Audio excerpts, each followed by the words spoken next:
Okay, सो प्यारे बच्चों, हम लोगों ने लास्ट क्लास में क्या पढ़ा था बता सकते हो आप लोग? क्या हमने ये चैप्टर शुरू कर दिया था ना, रिप्रोडक्शन इन फ्लावरिंग प्लांट? क्या था, कैसा था? यस कुछ सर, बताओ। हाँ, चालू कर दिया था सर।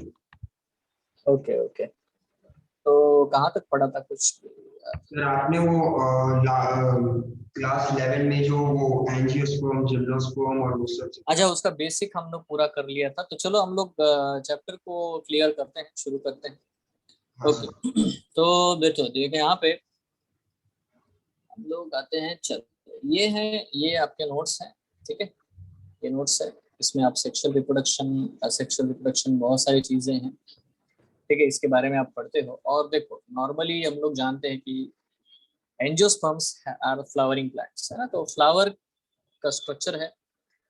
जब भी हम फ्लावर के स्ट्रक्चर के बारे में बात करते हैं तो इट हैज अ 4 वर्ल्स, है ना? एक तो होता है फीमेल वर्ल, जिसको हम लोग गायनोशियम कहते हैं, है ना? और दूसरा डेफिनेटली बेटा एंड्रोशियम है, जो कि मेल वर्ल है। अभी जब भी हम एंड्रोशियम के बारे में बात करते हैं तो फिलामेंट, एंथर, ठीक है, ये सब कुछ इसमें प्रेजेंट होता है। इसके अलावा कोरोला और कैलिक्स, है ना? ये 4 वर्ल्स होते हैं। तो जब भी ये 4 वर्ल्स किसी भी फ्लावर में होते हैं तो उसको हम लोग बोलते हैं कंप्लीट फ्लावर, है ना? ऐसे फ्लावर को हम लोग डेफिनेटली बेटा कंप्लीट फ्लावर कहते हैं। हो सकता है कभी कभी अगर चीजें अब्सेंट हो, जैसे कि फ्लावर में सिर्फ यही चीज प्रेजेंट हो, जिसको हम लोग कहते हैं कि स्टेमेन हो, और कोरोला अब्सेंट हो, तो उसको हम लोग बेटा स्टेमिनेट फ्लावर कहते हैं, ठीक है? तो देखो, इसका मतलब इनकम्प्लीट फ्लावर होते हैं, इनकम्प्लीट। अब इनकम्प्लीट फ्लावर 2 प्रकार के हो सकते हैं, एक तो स्टेमिनेट होगा, ठीक है? फाउंडेशन का बेटा जिनका हो चुका है वो नहीं पढ़ो, वो नहीं अटेंड करो तो चलता है, ठीक है? और दूसरा होता है बेटा जिसको हम लोग बोलते हैं पिस्टिलेट फ्लावर, ठीक, इट्स ओके। यहाँ पे कुछ कुछ है जो भी उधर भी है, शायद ऑरेंज हाउस के साथ में भी थे, है ना? तो ऑरेंज हाउस में ये हो चुका है चैप्टर ऑलरेडी। तो वहाँ पे जिन्होंने पढ़ा होगा वो अपनी आपकी खुशी है, अगर आपको, है ना, पढ़ना है तो पढ़ सकते हो, अदरवाइज, है ना, you are take your call. Okay. So देखो, थोड़ा सा मुद्दा यहाँ पे बहुत ही सिंपल है। यहाँ पे हमें पढ़ना ही क्या है इस चैप्टर में?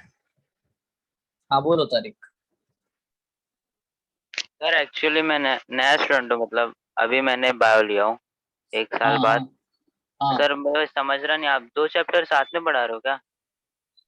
नहीं नहीं नहीं, एक ही चैप्टर है बेटा ये सेक्सुअल रिप्रोडक्शन फ्लावरिंग प्लांट है, तो इसमें सर कोई जो दो कल चैप्टर नहीं। सर कल जेनेटिक्स स्टार्ट किए थे वो क्या है? वो, अरे तुम यार दो दो बैच में आओगे तो थोड़ा तकलीफ में रहोगे, है ना?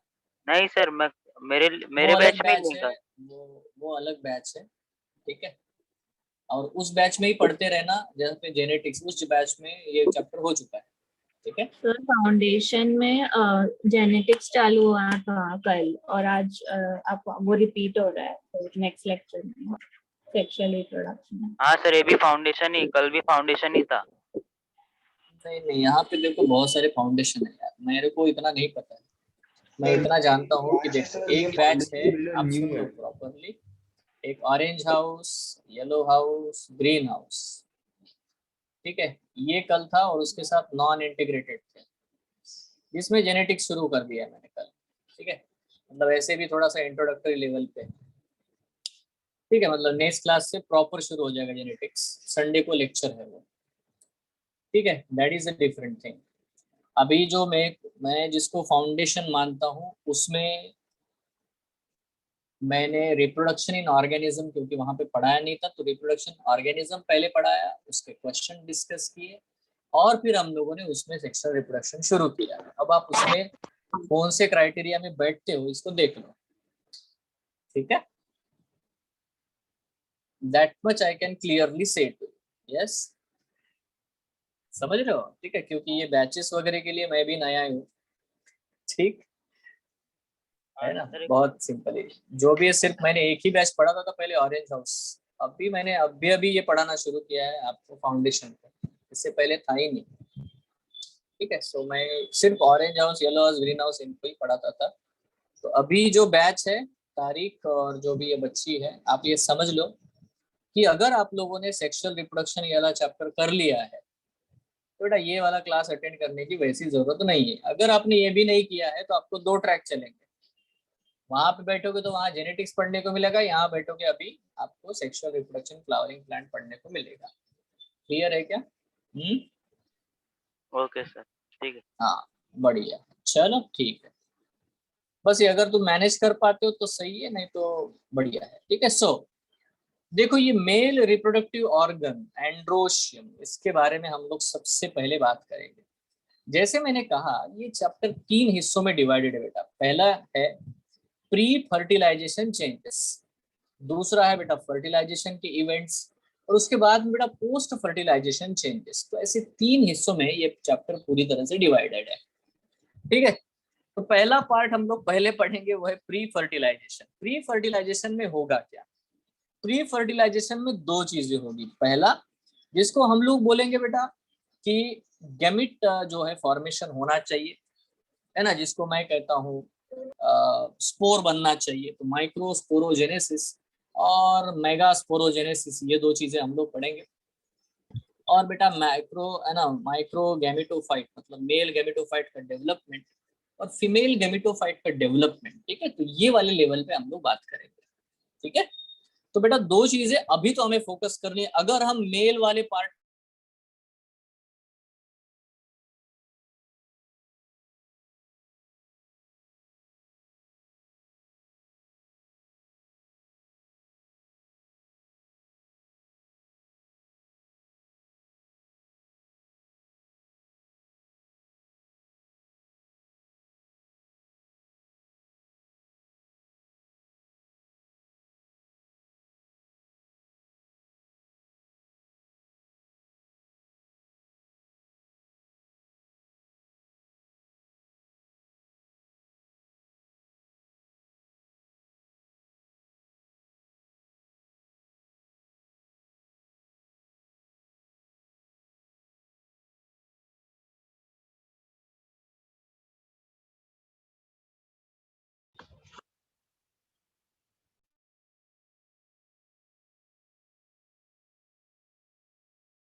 Hello sir.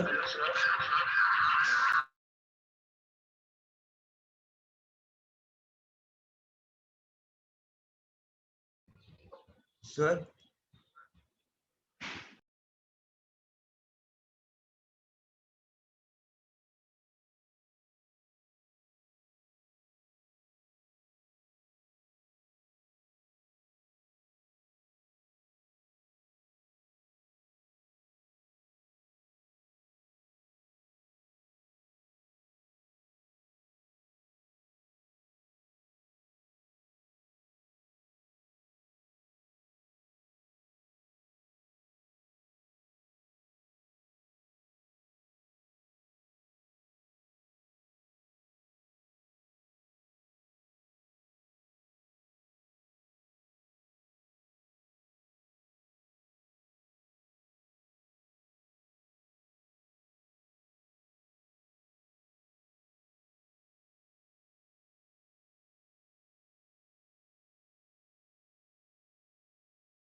Okay, so I am audible to you? Yes.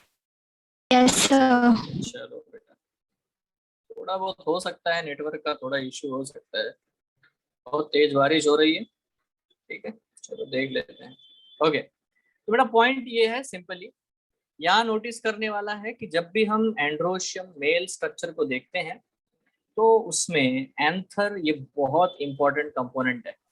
ठीक है, अब देखो मैक्सिममली जितने भी मैक्सिमम एंजियोस्पर्म देखने को मिलते हैं, ठीक है, तो मेन पार्ट जो है एंथर का, स्टेमिन का, वो एंथर है। अब ये जो एंथर होता है ना, इसके ऊपर क्वेश्चन आता है, each anther is generally a bilobed structure. अब बाइलोब का मतलब बड़ी सिंपल पॉइंट है बेटा, अगर हम Sir. लोग ये जो फिलामेंट देखते हैं, हाँ बेटा बोलो। Sir. Sir, screen हाँ shared. हाँ, yes yes yes, I got it.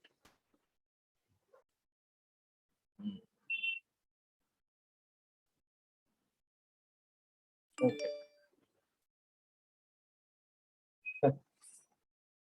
Okay, so यहाँ पे आते हैं, और यहाँ डेफिनेटली बेटा जब भी हम एंथर के बारे में बात करते हैं तो देखो मोस्टली इसमें दो लोब्स होते हैं। देखो अगर मैंने सिर्फ इतना एक लोब बनाया ना, जैसे ये एक सिंगल लोब अगर मैंने बनाया तो ये, तो इसको मैं बोलता हूँ बेटा, एक तो उसको बोलो यूनिलोब्ड स्ट्रक्चर बोलूंगा, यूनिलोब। तो बहुत बार ऐसा होता है कि उसमें एक ही लोब पाया जाता है। ठीक है, सो कुछ प्लांट्स ऐसे हैं, बट जनरली मोस्टली बहुत सारे एंजियोस्पर्म जो होते हैं उनका बेटा एंथर जो है बायोलोब्ड होता है, मतलब उसको दो लोब्स होते हैं। ठीक है, मतलब यहाँ जो स्ट्रक्चर दिया गया है ए और बी दोनों में बायोलोब्ड स्ट्रक्चर है, दो लोब है। ठीक है, now anther has two anther lobes, इसी को बायोलोब कहते हैं, and each lobe of anther has two chambers. तो अगर आप देखोगे तो इनको अगर काट के देखोगे तो इसमें एक दो चेम्बर है और इसमें दो चेम्बर है। तो बेटा चेम्बर जो होता है ना उसको हम लोग थिका बोलते हैं, चेम्बर को क्या बोलते हैं? थिका। तो बेटा क्या होता है, ईच लोब इज डायथिकस, क्या बोलते हैं, है ना? डायथिकस क्यों है? डायथिकस क्यों है? क्योंकि हर लोब में एक ही, है ना, दो चेम्बर होते हैं। तो याद रखना बेटा, है ना, यहाँ पे which are called as pollen sacs और पोलन चेम्बर, तो ये डायग्राम में हम लोग देखेंगे, और theca, so it is called as dithecous. तो अंडरस्टैंड कि हमेशा आपको क्वेश्चन आएगा कि एंथर कैसे होते हैं, है ना, generally they are bilobed, but एक सिंगल लोब कैसा होता है? तो answer it is always dithecous. Dithecous का मतलब एक लोब में दो चेम्बर होते हैं। ठीक है, अब अगर आप सेक्शन देखते हैं, अगर हम लोगों ने मान लिया इसका सेक्शन ले लिया, ऐसे ऐसे क्रॉस सेक्शन ले लिया, तो क्रॉस सेक्शन लोगे ना तो ये हमें इस तरह से दिखाई देगा। देखो ये रेड जो दिखाई दे रहा है एरो, ठीक है, इस साइड में बेटा ये वाला जो है ये है एक लोब है, this is a single lobe, yes, and this is another lobe, बराबर है। तो बताओ एक लोब में कितने चेम्बर है? तो ये एक चेम्बर है और ये एक चेम्बर है। ठीक है, टू थिका, यहाँ पे बेटा दो थिका प्रेजेंट हो, तो इस कंडीशन को हम लोग बोलते हैं डाइथिकस। ठीक है, तो नॉर्मल है, बहुत सिंपल है बेटा, कोई बड़ी बात नहीं है, सिंपल। अब ये बटरफ्लाई शेप स्ट्रक्चर आपको दिखाया जा रहा है, ये डेफिनेटली बेटा ये सेक्शन है, ट्रांसवर्स सेक्शन है ऑफ द एंथर। ठीक है, अब इस एंथर को जब हम लोग बहुत ज्यादा डिटेल में पढ़ते हैं, जब भी हम लोग इसको बहुत ज्यादा डिटेल में पढ़ेंगे तो हमें ये पहली बात देखने को मिलेगी कि सेक्सुअल रिप्रोडक्शन में देखो, a typical anther has a 4 pollen chambers या पोलन सैक्स, सो इसको बोलते हैं टेट्रास्पोरेंजिएट स्ट्रक्चर। ठीक है,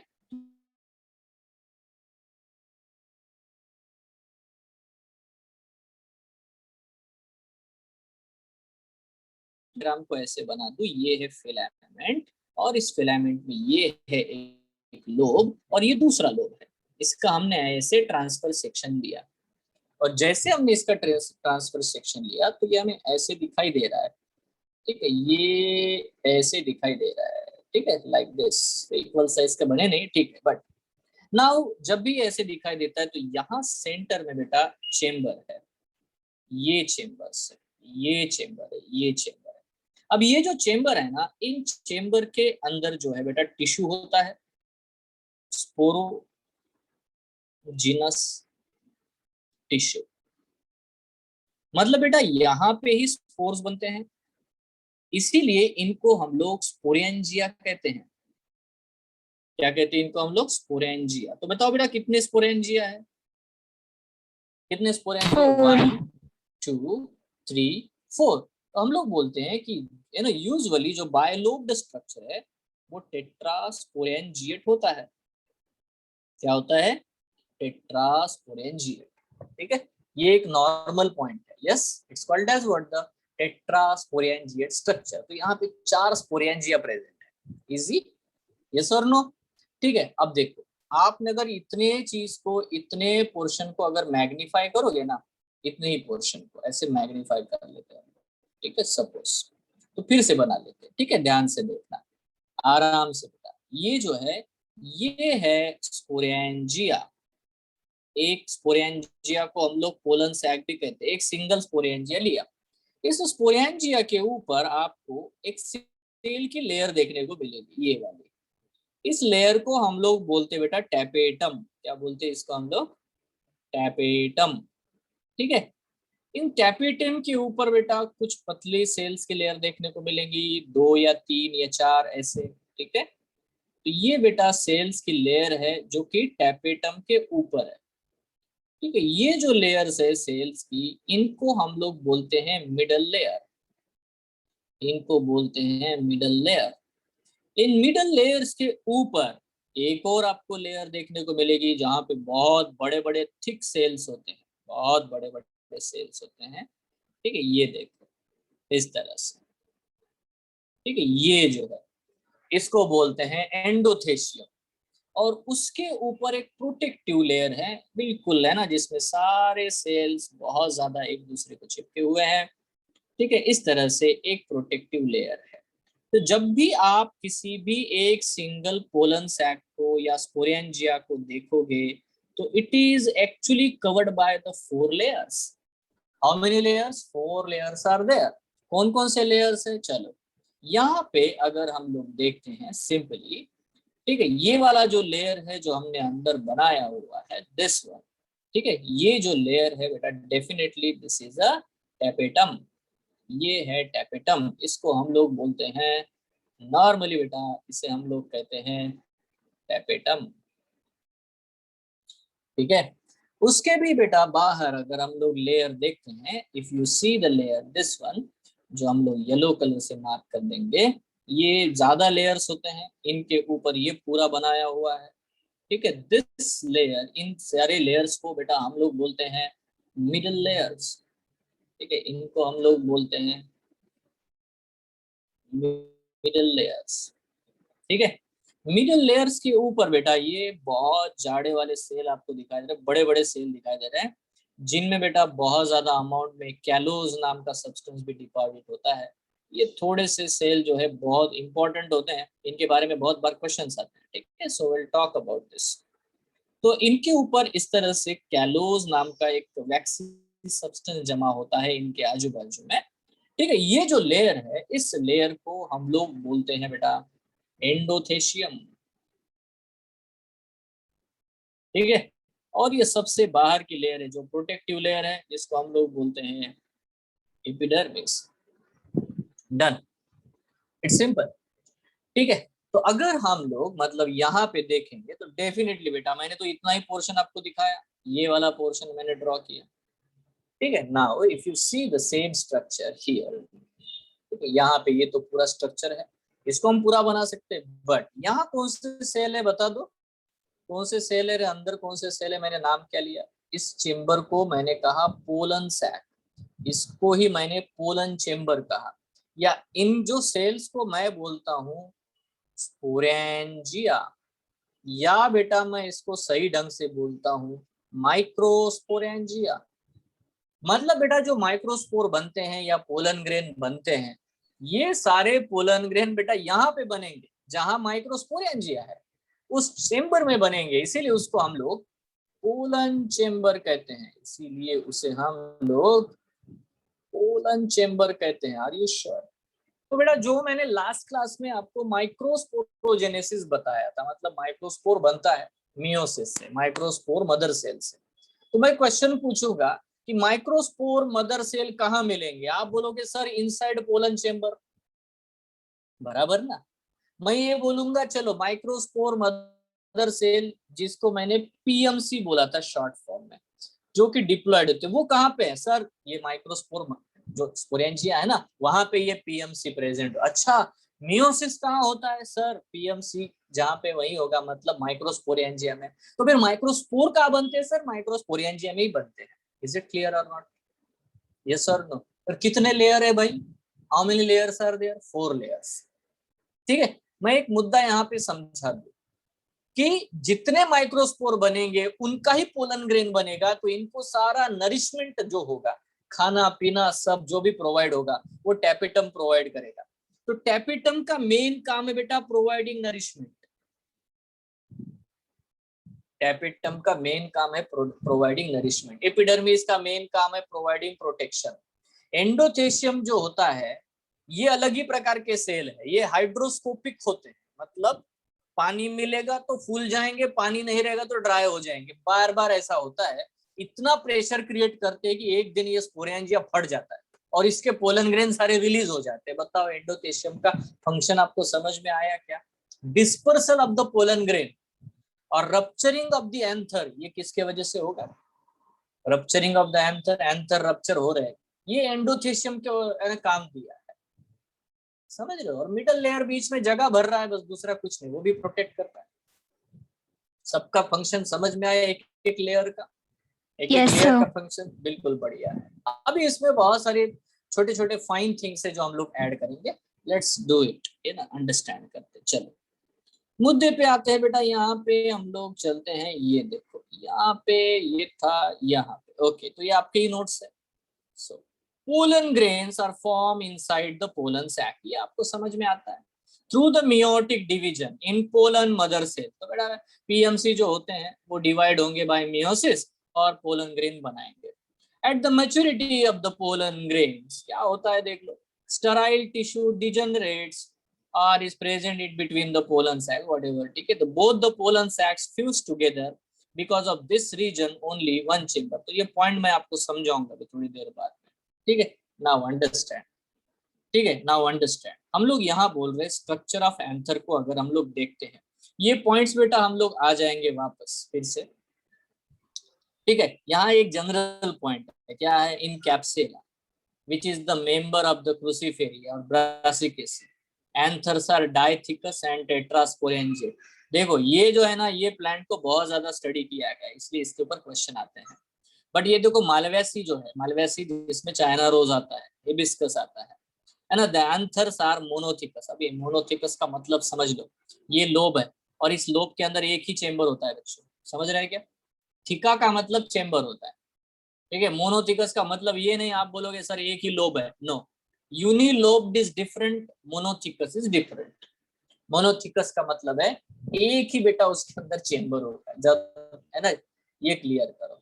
इसका मतलब बेटा यहाँ देखो, यहाँ पे देखो मोरिंगा, मोरिंगा जानते हो, मोरिंगा मतलब कड़ी पत्ता, मोरिंगा का प्लांट कड़ी पत्ता, उसमें या वॉल्फिया, ये हाइड्रोफाइट है, पानी के ऊपर तैरने वाला। इनमें बेटा जो भी एंथर पाए जाते हैं वो मोनोथिकस होते हैं, ठीक है। सो दैट इज वेरी, ठीक है। We all have to understand here structure of anther. अगर हम लोग देखना चाहते हैं तो the development of anther is eusporangiate. अब ये क्वेश्चन आएगा बेटा, मतलब ये आएगा नहीं आएगा इसका बारे में नहीं, बट अगर आप पहले के एम्स के पेपर देखोगे ना तो उसमें 2 वर्ड्स पूछे जाते हैं, यूज स्पोरेंजिएट का मतलब क्या है और लेप्टोस्पोरेंजिएट का मतलब क्या है।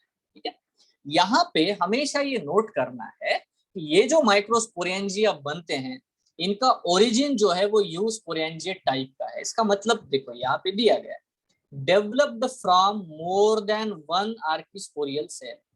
तो बेटा जो भी सेल होते हैं जिनसे ये बनते हैं तो इसमें एक ही सेल का रोल नहीं होता है ना, बहुत सारे सेल इन्वॉल्व होते हैं और वो सारे सेल मिलकर के बेटा ये पूरा स्ट्रक्चर बनाते हैं। ठीक है, तो इसीलिए इसको हम लोग बोलते हैं यूज स्पोरेंजिएट। ठीक है, देखो टीएस ऑफ यंग एंथर आप देखो यहाँ पे मेरिस्टेमेटिक सेल्स है, सारे सेल ऐसे हैं जो डिवाइड हो रहे हैं। अब अंदर आप देखो यहाँ पे है ना आपको आर्किस्पोरियल सेल दिखाई दे रहा है, ये सेल है आर्किस्पोरियल सेल है, ये सेल है आर्किस्पोरियल सेल है। ठीक है, नाउ आगे चल करके बेटा ये जो आर्किस्पोरियल सेल है इनसे बन जाते हैं पैराइटल सेल्स और स्पोरोजिनस सेल्स। ठीक है, ये का ध्यान रखना, पैराइटल सेल्स और स्पोरोजिनस सेल। यहाँ पे एक सेल है, ठीक है, इस तरह से 3 सेल बन गए।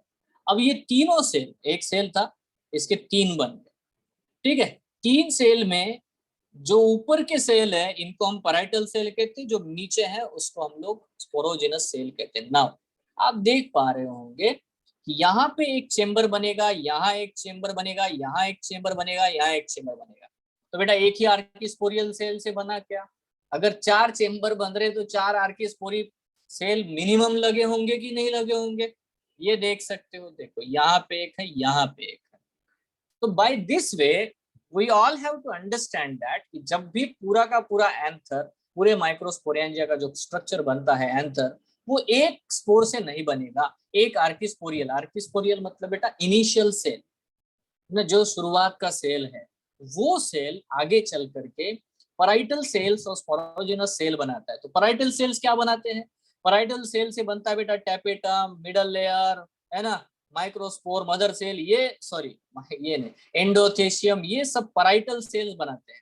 और स्पोरोजिनस सेल क्या बनाएगा? स्पोरोजिनस सेल डेफिनेटली बेटा माइक्रोस्पोर, मदर सेल्स बनाएगा। बिल्कुल सही बात है ना। तो जिस इसका जो ओरिजिन है, जो एंथर पूरा बनता है ना, जब मेरिस्टेमेटिक सेल थे, सेल डिवाइड कर रहे थे तो वो डिफरेंशिएट हुए पहली बार। तो याद रखना, आपको क्वेश्चन आएगा, मैं क्वेश्चन पूछ रहा हूँ, बता सकते हो बच्चों एंथर का डेवलपमेंट कैसा होता है? लेप्टोस्पोरेंजिएट होता है कि यूस्पोरेंजिएट होता है? आंसर क्या होगा? यूस्पोरेंजिएट। यूस्पोरेंजिएट होता है। अच्छा, दूसरा क्वेश्चन, क्यों यूस्पोरेंजिएट होता है? कितने आर्चिस्पोरियल सेल इन्वॉल्व होंगे, एक या एक से ज्यादा? एक से ज्यादा। More than 1 archesporial cell. बढ़िया क्वेश्चन का आंसर दिया आपने, कितना टैलेंट है आपके अंदर। अच्छा, मुझे एक बात बताओ, जब एक आर्चिस्पोरियल सेल होता है ना, इनिशियल सेल, प्राइमोर्डिया है ना, जिससे सारे स्ट्रक्चर्स बनेंगे आगे, उससे कौन से 2 प्रकार के सेल बनते हैं? एक बनता है पैराइटल, है ना, ये पैराइटल सेल, और दूसरे बनता है स्पोरोजिनस सेल। ठीक है, ज्यादा अच्छे से नहीं लिख पा रहा है, ओके, स्पोरोजिनस सेल। अच्छा, पैराइटल सेल से क्या बनेगा? वॉल ऑफ एंथर, बराबर है, जो एंथर के वॉल है वो बनेंगे। अच्छा, स्पोरोजिनस सेल से क्या बनेंगे? पोलन सैक बनेंगे, माइक्रोस्पोरेंजिया बनेगा, मेगा है ना, पीएमसी बनेगा, पोलन मदर सेल। आया समझ में? आया यस क्या? सर। सबको क्लियर है ना? यही चीज बेटा उधर जाओगे ना, फीमेल है ना, ओव्यूल के डेवलपमेंट पे, मेगास्पोरेंजियम के डेवलपमेंट पे, तो उस समय ये याद करना। वहां पे बेटा लेप्टोस्पोरेंजिएट है क्या, हम लोग देखेंगे बाद में, अभी तो कुछ नहीं बोलता मैं। ठीक है, बट ये डिफर कर रहा है। Is it clear? सबको समझ में आया? चलो, तो आप स्ट्रक्चर जानते हो। अगर आप स्ट्रक्चर जानते हो, मतलब जो भी हम लोग देख रहे हैं, तो उसमें 4 लेयर है। एक है एपिडर्मिस, ठीक है, उसके बाद है एंडोथेशियम, उसके बाद है बेटा मिडल लेयर, और उसके बाद में टैपेटम। तो 1 बाय 1 एक एक लेयर के बारे में इंफॉर्मेशन देख लेते हैं। सर बट हाँ बोलिए। सर पैराइटल सेल मतलब 4 में से सिर्फ 3 लेयर ही बनाता है ना? 3 ही लेयर बनाएगा, एपिडर्मिस तो ऑलरेडी है हाँ सर, ओके। है ना। Yes sir. इसलिए मैंने सिर्फ इनको ही गोल किया ना, इसको सर्कल किया, इसको किया, इसको नहीं किया, छोड़ दिया, यस है सर। ना। Yes sir. नाउ देखो यहाँ पे बहुत ही इंपॉर्टेंट पॉइंट है, फिर भी इतना डिटेल नहीं पूछेंगे, सिर्फ वॉल ऑफ एंथर पूछेंगे, तो आपको बस इतना पता होना चाहिए, ठीक है। नाउ बेटा थोड़ा ध्यान देना। The following structures are present in the anther. क्या क्या है मैं देख लेता हूँ, वो सब है, बट मैं यहाँ पे एक चीज और दिखाना चाहता हूँ। ये है स्टोमियम। क्या है बेटा? स्टोमियम। बात समझ रहे हो? ये क्या है? स्टोमियम है। स्टोमियम का क्या होता है मैं आपको समझा दूं। ये जो सेल्स होते हैं ना एंडोथेशियम के सेल, यहाँ तो बड़े थिक है, थिक है, थिक है, थिक है, यहाँ बहुत थिक है, बट यहाँ से आते बेटा बिल्कुल थीन हो जाते हैं, एंड देन अगेन बेटा थिक होना शुरू हो जाते हैं। मतलब अगर रप्चर होगा ना, मतलब जहां से ये, यहाँ से ही रप्चर होगा, बिल्कुल सही बात है। तो स्टोमियम मतलब क्या होता है? स्टोमा मतलब माउथ, ठीक है, या एंट्री या एग्जिट जो भी है ना, पोर होगा, उसको हम लोग स्टोमा बोलते हैं, ठीक है। तो यहाँ पे स्टोमियम ये शब्द आया है जहां पे एंडोथेशियम इतना पतला हो जाता है कि वहां से बेटा वो रप्चर होगा हमेशा। रप्चरिंग जो होगी, आपको क्वेश्चन आएगा कि एंथर जहां जिस पॉइंट पे रप्चर होता है पोलन ग्रेन को रिलीज करने के लिए, वो कौन सा पॉइंट है? तो आंसर क्या बोलोगे? स्टोमियम। स्टोमियम। अभी एंडोथेशियम में देखेंगे क्या बोलता है। देखो एपिडर्मिस सबसे ऊपर का लेयर है, it is the outer most layer of anther. It is a single celled thick and continuous layer but not archesporial in origin. दिख रहा है आपको ये पॉइंट? यहाँ पे छोड़ दिया ना हमने, बोला नहीं ना आर्किस्पोरिया से बनता है करके, है कि नहीं? है ना, आर्किस्पोर से नहीं है। So it forms outer most protective layer. Done. तो बता सकते हो बेटा सेल जो मतलब एंथर के वॉल में से ऐसा कौन सा लेयर है जो आर्किस्पोरियम से नहीं बनता? एपिडर्मिस। बिल्कुल सही है। ये डिफिकल्ट क्वेश्चंस हुए, हाँ ये डिफिकल्ट, नीट का डिफिकल्ट क्वेश्चन में आता है सर, से सिंपल क्वेश्चन। यस, बढ़िया है ना। देखो अब ये तो ज्यादा डेटा है। इन एन आर्सिथोबियम, ये प्लांट का नाम है, स्मॉलेस्ट लीफलेस पैरासिटिक एंजियोस्पर्म, और fibrous thickening is present in epidermis called as exothecium. No no need, ठीक है। इसके ऊपर भी एक लेयर होती है ऐसा बोल रहा है। सो इतना डेटा की बेटा हमें जरूरत बिल्कुल भी नहीं है, ठीक है। तो सर उसका वो सिंपल काम है। क्या बेटा? सर वो एग्जाम्पल याद नहीं करना है। ना ना, नो नीड, ठीक है, क्योंकि वो एक्स्ट्रा इंफॉर्मेशन। आपको तो बस इसका फंक्शन पूछेंगे भाई, और सबसे डिफिकल्ट आएगा तो ये आएगा कि आर्किस्पोरियल ओरिजिन नहीं है ऐसा लेयर बता दो। फंक्शन क्या है? प्रोटेक्टिव लेयर है, ठीक है। मैं आपको एक चीज ये बता सकता हूँ, it is a common layer of anther. Common layer का मतलब क्या है कि ये कोई सिंगल सिंगल लेयर नहीं है, हर एक चेंबर के लिए अलग वाला नहीं है, पूरे एंटायर एंथर के लिए बेटा एक पूरा कवरिंग है, ठीक है। So it's not separate one, ठीक है। बाइफर्केट कर देते हैं।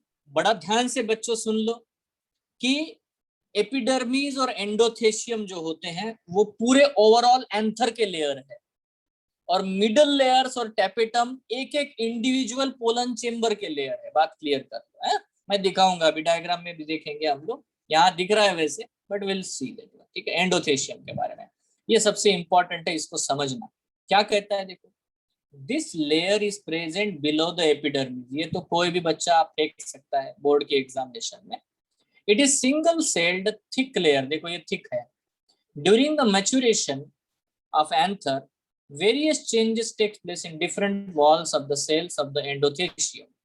The outer wall of these cells remain thin-walled, but the inner walls, radial walls, become thick due to the thickening of the alpha cellulose fibers. तो यहाँ पे अब आपको नोटिस करना है कि जो लेयर होती है पूरी एंडोथेशियम की, वो हर समय बेटा everywhere it is not of the same size, thickness में डिफरेंस है। एंडोथेशियम के सेल जो है उनके थिकनेस में डिफरेंस है। आप सीधा बता सकते हो स्ट्रोमियम के पास में उसके सेल थीन होंगे कि ठीक होंगे? स्ट्रोमियम के Thin. पास में थीन होंगे, Thin, बिल्कुल sir. क्लियर है, क्योंकि वहीं से रप्चर होना है। अभी देखो यहाँ पे लिखा है callose bands are also present along the radial walls.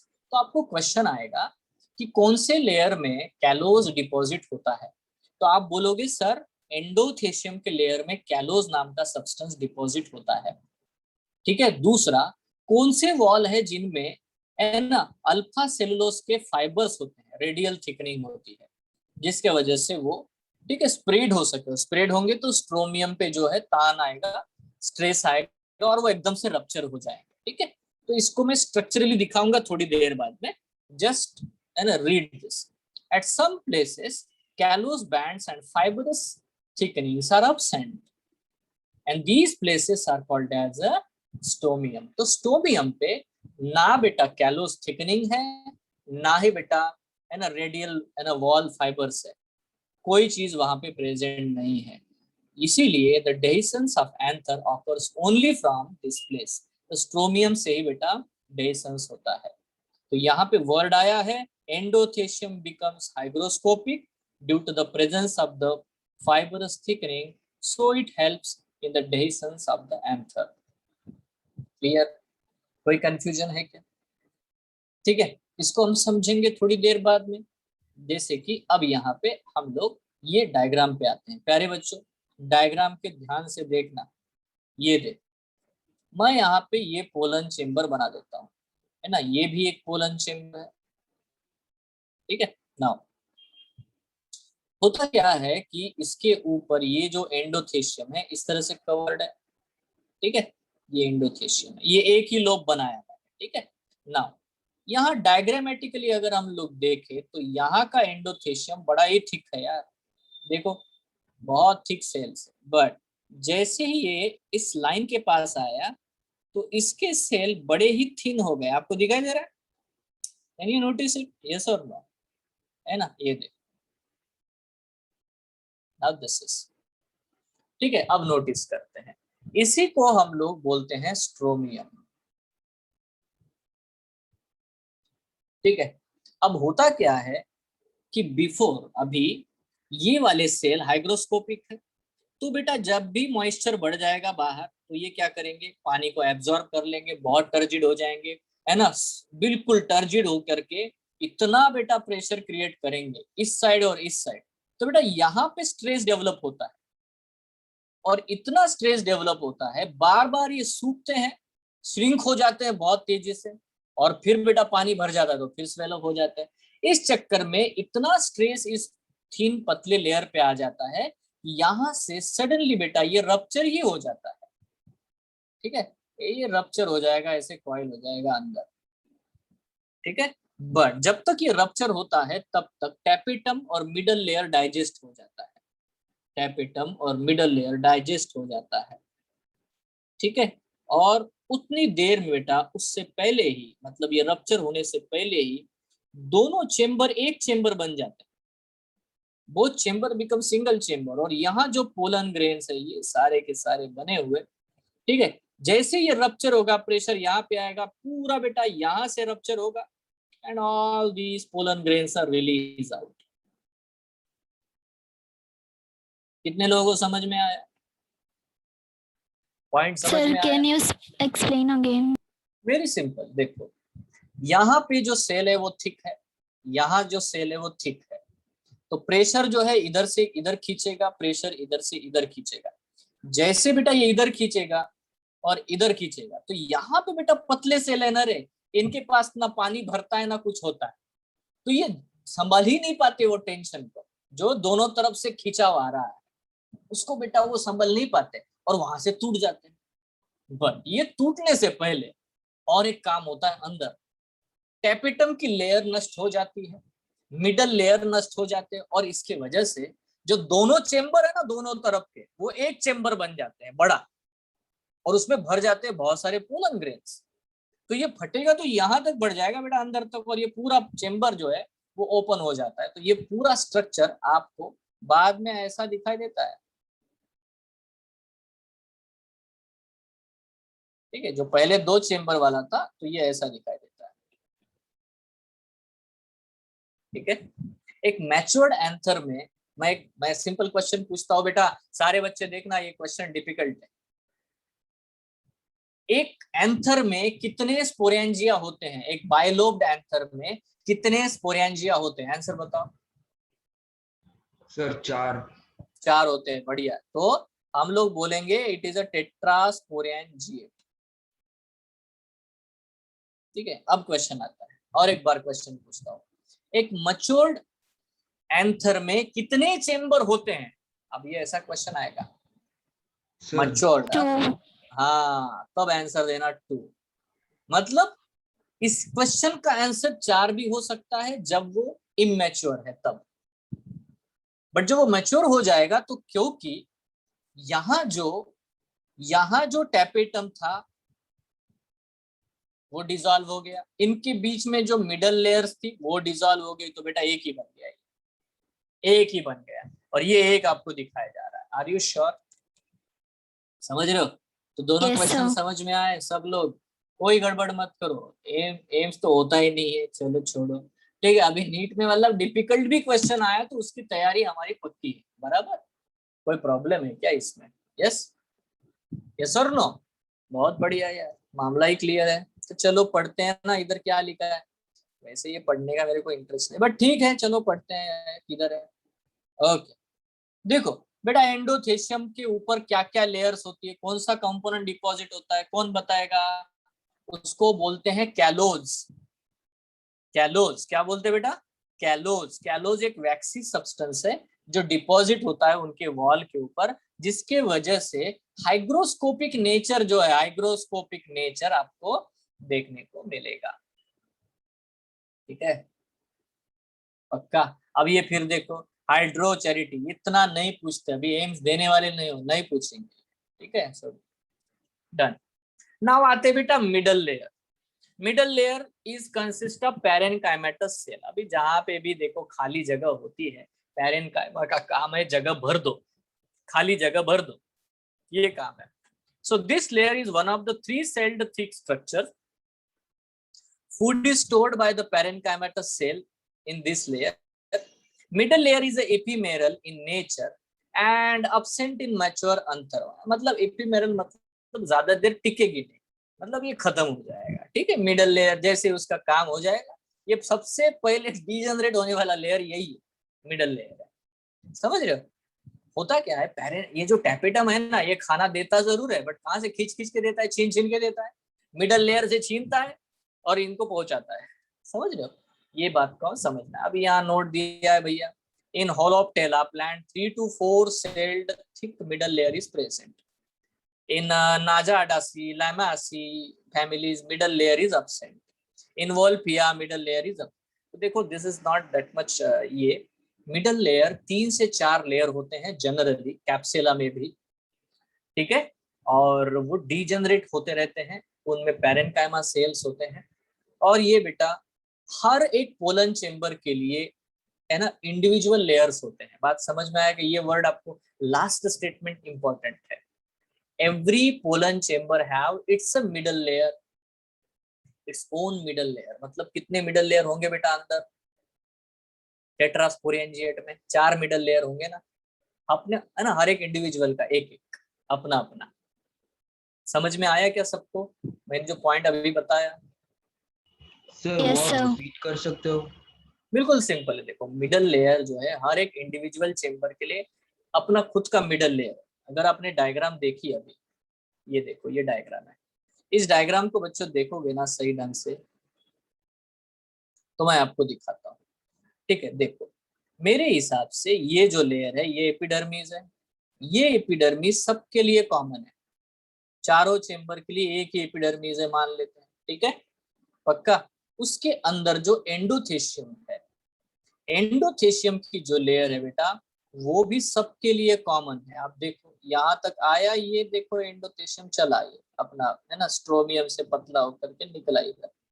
ठीक है ना, दोनों बेटा कॉमन लेयर है। बट अगर मैं यहाँ पे मिडल लेयर को देखता हूं तो मिडल लेयर इस पोलन चेम्बर के बिल्कुल सराउंड कर रहा है। दिख रहा है क्या आपको?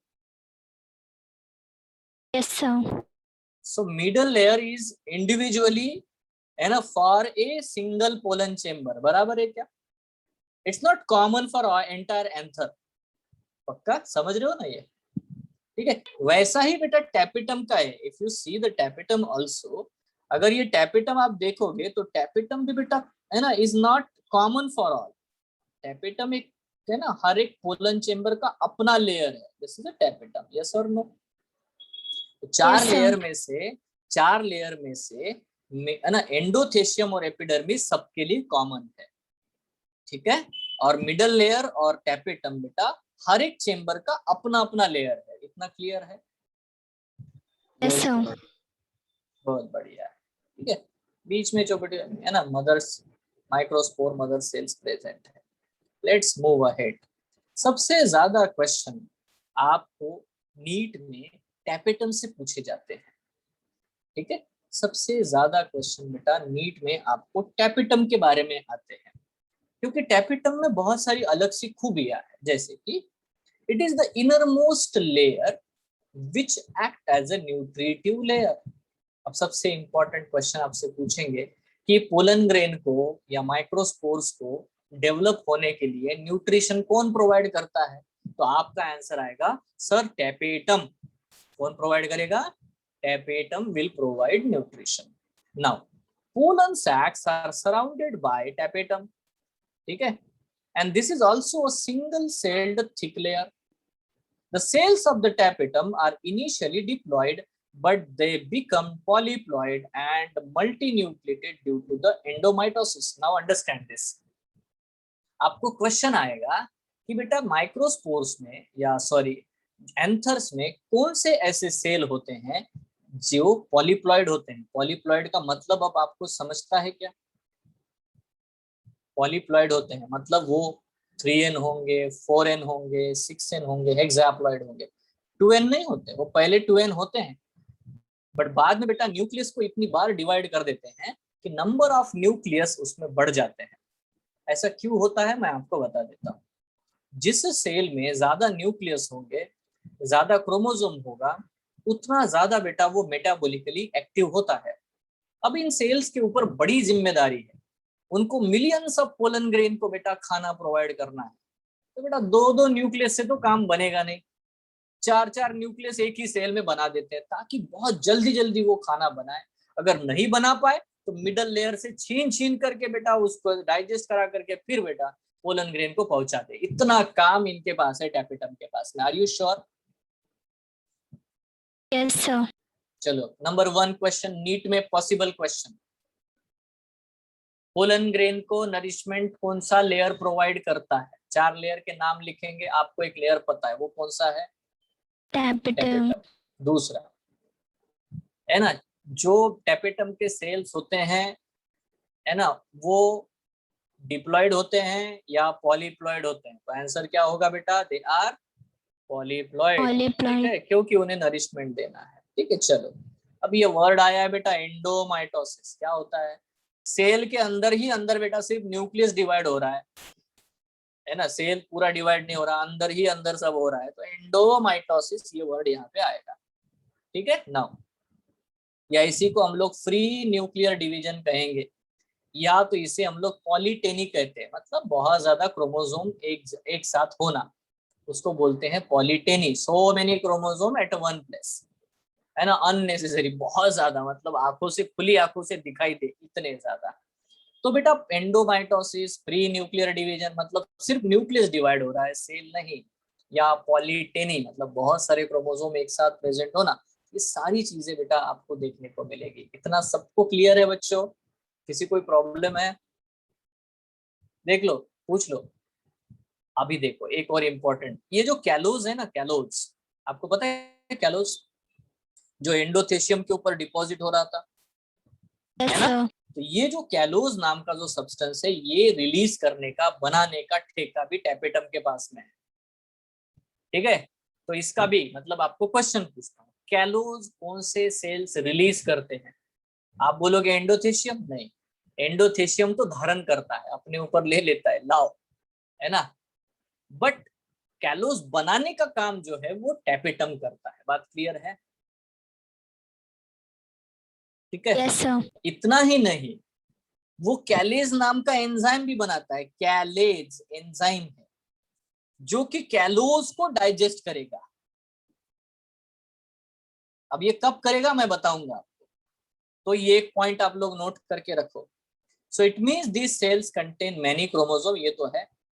Tapetum absorbs food from the middle layer and provide nutrition to the microspore mother cells, ठीक है, or the microspores, and the cells of the tapetum secrete hormones and enzyme।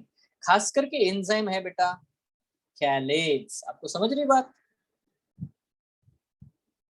ठीक है।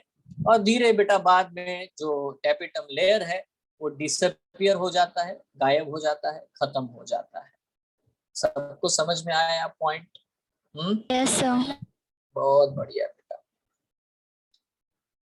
तो ये है दो मुद्दे जो बहुत ही सिंपल है, नॉर्मल है। यहाँ पे देखो टैपेटम के दो टाइप आपके बुक में दिए गए हैं, आपके मॉड्यूल में दिए गए हैं।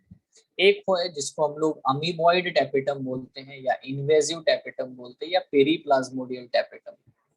देखो ये जो प्रिमिटिव एंजियोस्पर्म थे उनमें, पहले वाले एंजियोस्पर्म में देखा जाता था ये absorb food from the middle layer and है ना, मिडल लेयर जो है डिजेनरेट हो जाएगा बेचारा, और बेटा ये टैपेटम ही सब खाना प्रोवाइड करेगा। ठीक है, जिनको हम लोग प्रोटोप्लास्ट बॉडीज बोलते हैं, वो बना बना करके माइक्रोस्पोर्स को देता रहेगा। ठीक है, तो इनको हम लोग अमीबॉइड बोलो। Sir middle layer first degenerate होता है। बिल्कुल बिल्कुल, मिडल लेयर पहले डिजेनरेट होगा, टैपेटम थोड़ा रहेगा क्योंकि उसको खाना वाना देना है। ठीक है, so that's it, very simple. हाँ बोलिए।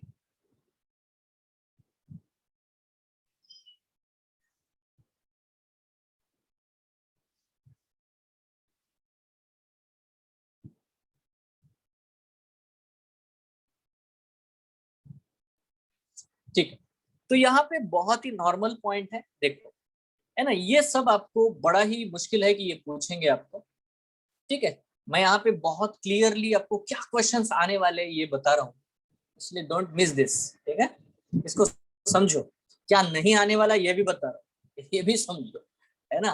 मतलब नीट का लेवल पे हम लोग काम कर रहे हैं, एम्स तो होता नहीं है। अब ये सारे जो भी बनाए हैं, सारे नोट जो है बेटा, ये एम्स वगैरह को ध्यान में रख करके बनाए जाते हैं। बट क्योंकि एम्स है नहीं, तो बेटा इतना ज्यादा क्वेश्चंस जो है डीप में, अभी तो जिस तरह से नीट आ रहा है वैसे क्वेश्चन तो बन नहीं रहे। ठीक है, फिर भी अगर आपको ग्लैंडुलर और सेक्रेटरी टैपेटम दिखाई दे रहा है, ये एडवांस टाइप ऑफ है tapetum. It does not degenerate quickly, it absorbs nutrients from the middle layer and secretes into the cavity of the microsporangia and does not store it. Usually it is found in most of the flowering plant. कैप्सुला में भी यही होता है। अब होता क्या है कि ये जल्दी से डिजेनरेट होता नहीं है, ये रुका हुआ रहता है, खाना बनाता है, डाइजेस्ट करा करके पहुंचा देता है डायरेक्टली पोलन सैक्स की तरफ। ठीक है, जहाँ पे है ना जो भी खाने वाले हैं माइक्रोस्पोर्स हैं या पोलन ग्रेन डेवलप होने वाले हैं, उनको नरिशमेंट दी जाती है। ठीक है, बस इतना समझ लो कि ये वाला क्वेश्चन आपको आएगा जो नीचे दिया हुआ statement. This is a possible question. देखो नीचे क्या दिया है, before degeneration of the cells of tapetum they form special granules called proubisch bodies. ये वाला वर्ड है प्रोयूबिस्ट बॉडीज इन साइटोप्लाज्म। ठीक है, नाउ इनका काम क्या है ये बड़ा ध्यान से देखना। ये जो proubisch bodies transfer between cell walls and cell membrane of the tapetal cells.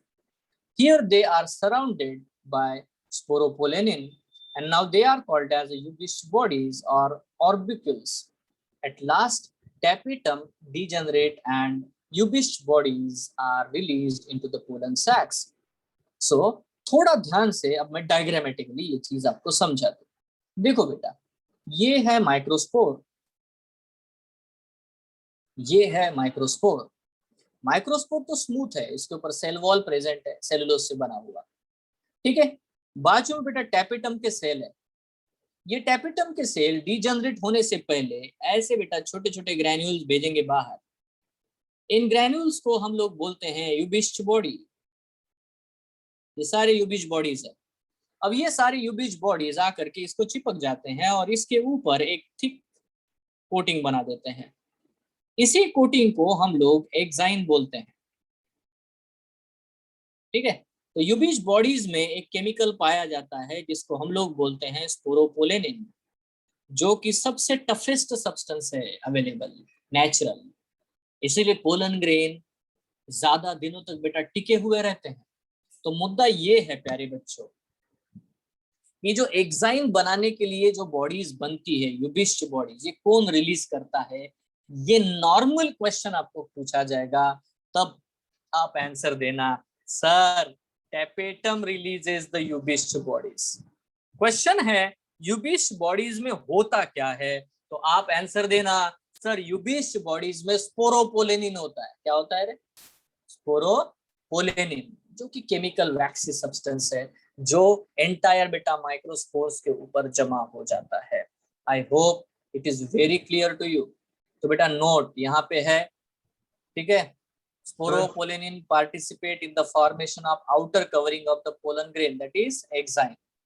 So note, tapetum helps in transfer of food, storage of food, formation of sporopollenin and बाकी जितने भी मटेरियल है ये सब कुछ बनाने में बेटा tapetum मदद करता है। सर ठीक है, और सबसे अंदर क्या होगा बेटा? pollen sacs. 4 pollen sacs are present in anther. Pollen sacs are also known as microsporangia. ये लास्ट क्लास में मैंने बताया था, जो चेंबर होते हैं रे पोलन चेंबर, उनको ही हम माइक्रोस्पोरेंजिया कहते हैं। Inside the pollen sacs microspores are form by the meiotic division of the microspore mother cell, that's it. तो ये है बेटा स्ट्रक्चर ऑफ एंथर। बेटा वो सारे क्वेश्चंस मैंने आपको यहाँ पे बताए हैं जो आपके काम आएंगे। चलो नंबर 1, न्यूट्रिशन कौन प्रोवाइड करेगा? टैपेटम। स्पोरोपोलेनिन कौन रिलीज करेगा? टैपेटम। नरिशमेंट कौन देगा? टैपेटम। कैलोज कौन रिलीज करेगा? टैपेटम। कैलेज नाम का एंजाइम कौन रिलीज करेगा? टैपेटम। ठीक है, यूबिस्ट बॉडीज कौन रिलीज करता है? टैपेटम। यूबिस्ट बॉडीज में क्या होता है? स्पोरोपोलेनिन। यूबिस्ट बॉडीज जब बेटा माइक्रोस्पोर के ऊपर चिपकते हैं तो क्या बन जाता है? Exine, outer layer of the pollen grain. Clear है क्या? क्वेश्चन समझ में आया? 4 लेयर है, 4 लेयर में से ऐसा लेयर बताओ जिसमें पॉलीप्लॉइड सेल्स होते हैं, टैपेटम। अरे क्या चाहिए और? समझ रहे हो? ये सारे पॉसिबल क्वेश्चन है बेटा नीट के। क्या आपको समझ में आया? क्या आपके सबकॉन्शियस में जमा हुई कि नहीं ये क्वेश्चन? तैयारी हो गई? Yes sir. कुछ नहीं बेटा, देखो यहाँ पे अभी कंसेप्ट के हिसाब से देखोगे तो ये बने कहाँ? प्रोयूबिस्ट मतलब पहले तो देखो यहाँ पे सीधा सीधा लिखा है, proubisch bodies transfer between cell wall and cell membrane of the tapetal cell. अब ये बहुत ज्यादा डीप होता है बेटा। जैसे देखो ये है सेल, ये सेल का मेम्ब्रेन है और उसके ऊपर है बेटा ये है सेल वॉल। अभी ये सेल वॉल है टैपेटम का, this is the cell wall of the tapetum. ठीक है, और ये है सेल मेम्ब्रेन। अब यहाँ जो जगह है यहाँ से बेटा प्रोयूबिस्ट बॉडी जो है वो आते हैं बाहर जाते हैं, आते हैं बाहर जाते हैं, ये करते हैं। और डीजनरेट होने से पहले इनके बीच में बेटा है ना, ये ऐसे जमा हो जाते हैं डीजनरेट होने से पहले। और जैसे ही सेल रप्चर हो जाएगा, मतलब नष्ट हो जाएगा टैपेटम, तो बेटा ये सारे जो जमा है ना बाहर ऑन द प्लाज्मा में, ये रिलीज हो जाते हैं। तो जब तक अंदर है प्रोयूबिस्ट है, रिलीज हो गए तो यूबिस्ट है। समझ रहे? अब ये ज्यादा है ना, अब वो ज्यादा हो जाता है ये। सर और वो स्पोरोपोलेनिन भी समझा सकते हो एक और बार? स्पोरोपोलेनिन बिल्कुल सिंपल चीज है बेटा। स्पोरोपोलेनिन एक ऐसा सब्सटेंस है जो कि एक्चुअली जिसमें फैटी कंपोनेंट है। ठीक है, इसके बारे में डेफिनेटली हम लोग देखने वाले हैं, डोंट वरी अबाउट दिस। ठीक है, स्पोरोपोलेनिन के बारे में हम पढ़ने वाले हैं। तो स्पोरोपोलेनिन एक फैटी सब्सटेंस है, वैक्स कंपोनेंट है, जो कि पोलन ग्रेन के ऊपर जमा रहता है। ठीक है, जिससे एक्साइन बनेगा। तो जैसे ही बेटा हम लोग माइक्रोस्पोरोजेनेसिस को पढ़ेंगे और फिर बेटा पोलन ग्रेन के फॉर्मेशन को पढ़ेंगे, तो फिर से वंस मोर बेटा हम लोग definitely will study about the sporopollenin. हम स्पोरोपोलेनिन के पॉइंट पे आएंगे। तो राइट नाउ अगर आप देखोगे बेटा ध्यान से, ठीक है, यहाँ पे आपको एक मेंशन देखने को मिलेगा, ड्यूरिंग द पीरियड, है ना, spherical bodies are formed inside the tapetal cells before their disintegration, ठीक है। These spherical bodies are known as Ubischt bodies, ठीक है। ये कहाँ बने? टैपेटम के अंदर, टैपेटम के सेल डीजनरेट होने से पहले, तब उनको हम क्या कहते थे? प्रोयूबिस्ट, ठीक है। Ubischt body is made up of, now understand, complex substance called sporopollenin, और waxy substance, ठीक है। Now ये waxy substance जो बनता है, ये बनता है from the carotenoid. It is a polymer of the carotenoid. अब carotenoids क्या होते हैं? आप पिगमेंट्स पढ़ते हो फोटोसिंथेसिस में, आपने पढ़े होंगे फोटोसिंथेसिस में पिगमेंट्स। Yes sir. तो जो कैरोटिनॉइड होते हैं वो बेटा वहां जमा होते हैं, कंबाइन होते हैं, उनके पॉलीमर्स बनते हैं और उससे एक बड़ा कॉम्प्लेक्स कंपोनेंट बनता है sporopollenin. Now after the formation of the Ubischt body, the tapetum layer degenerates. Ubischt bodies participate in the formation of exine of the microspores inside the pollen sacs, and now the thick-walled microspores are called pollen grains. आपको एक question पूछेंगे कि यार microspore और pollen grain में difference क्या है? तो जब तक उसके ऊपर स्पोरोपोलेनिन डिपॉजिट नहीं हुआ तब तक बेटा वो माइक्रोस्पोर है। जैसे ही पोलन ग्रेन के बनता है मतलब एक्साइन उसका बन चुका है, ये डिफरेंस है। Is it clear? सर वो पॉइंट एक बार रिपीट कर सकते हो? कौन सा सर वो माइक्रोस्पोर और पोलन ग्रेन का डिफरेंस।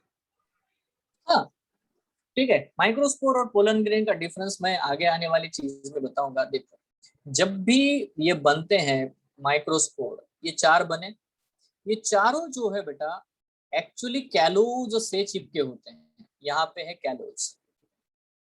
इवन आपके एनसीईआरटी में जो डायग्राम दिया टेट्राएड की, तो ब्राउन कलर का ऐसा दिया, ये है बेटा कैलोज और ये है माइक्रोस्पोर। चारों माइक्रोस्पोर एक दूसरे से एक्चुअली चिपके हुए हैं, ठीक है। नाउ अब ये जो कैलोज है ना बच्चों, अभी टैपेटम ही क्या करता है? एक एंजाइम रिलीज करता है, नाम क्या है बता दो उसका? कैलेज। अब जैसे कैलेज रिलीज होगा तो बेटा ये चारों स्पोर एक दूसरे से, क्योंकि ये डाइजेस्ट हो जाएगा, कैलोज नष्ट हो जाएगा। कैलोज जब नष्ट हो जाएगा तो चारों अलग हो जाएंगे। तभी बेटा ये अभी भी ये माइक्रोस्पोर्स है, but now they are the separated microspores. और जैसे ये ड्राई होते हैं, इनके अंदर का साइटोप्लाज्म का वाटर सूखने लग जाता है और इनके ऊपर एक्साइन जमा होता है, तब बेटा इनको हम लोग बोलने लगते हैं पोलन ग्रेन्स। क्या बोलते हैं इनको हम लोग? Pollen grain. बट याद रखना, ठीक है, separated microspores are pollen grain. Separate कब हुए? By the activity of the callase. जैसे सेपरेट हो जाते हैं वैसे बेटा वो यूबिस्ट बॉडी जाके चिपक जाते, बोले आ जाओ, आ गए ये चारों।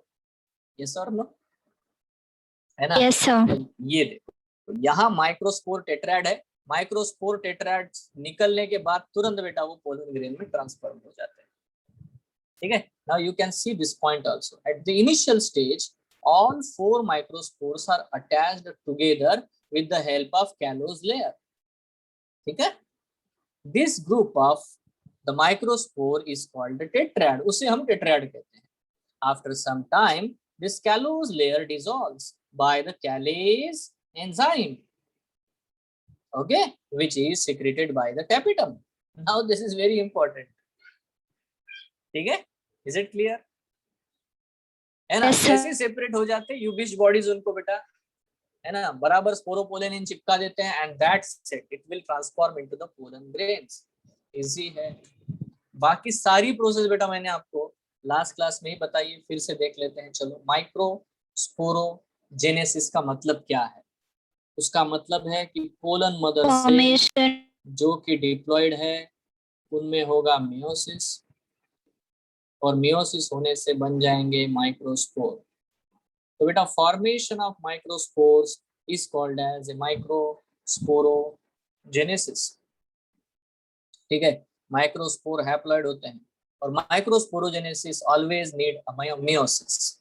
नाउ यहाँ हमारे पास बेटा माइक्रोस्पोर मदर सेल है, मतलब भी पीएमसी है, कोलन मदर सेल।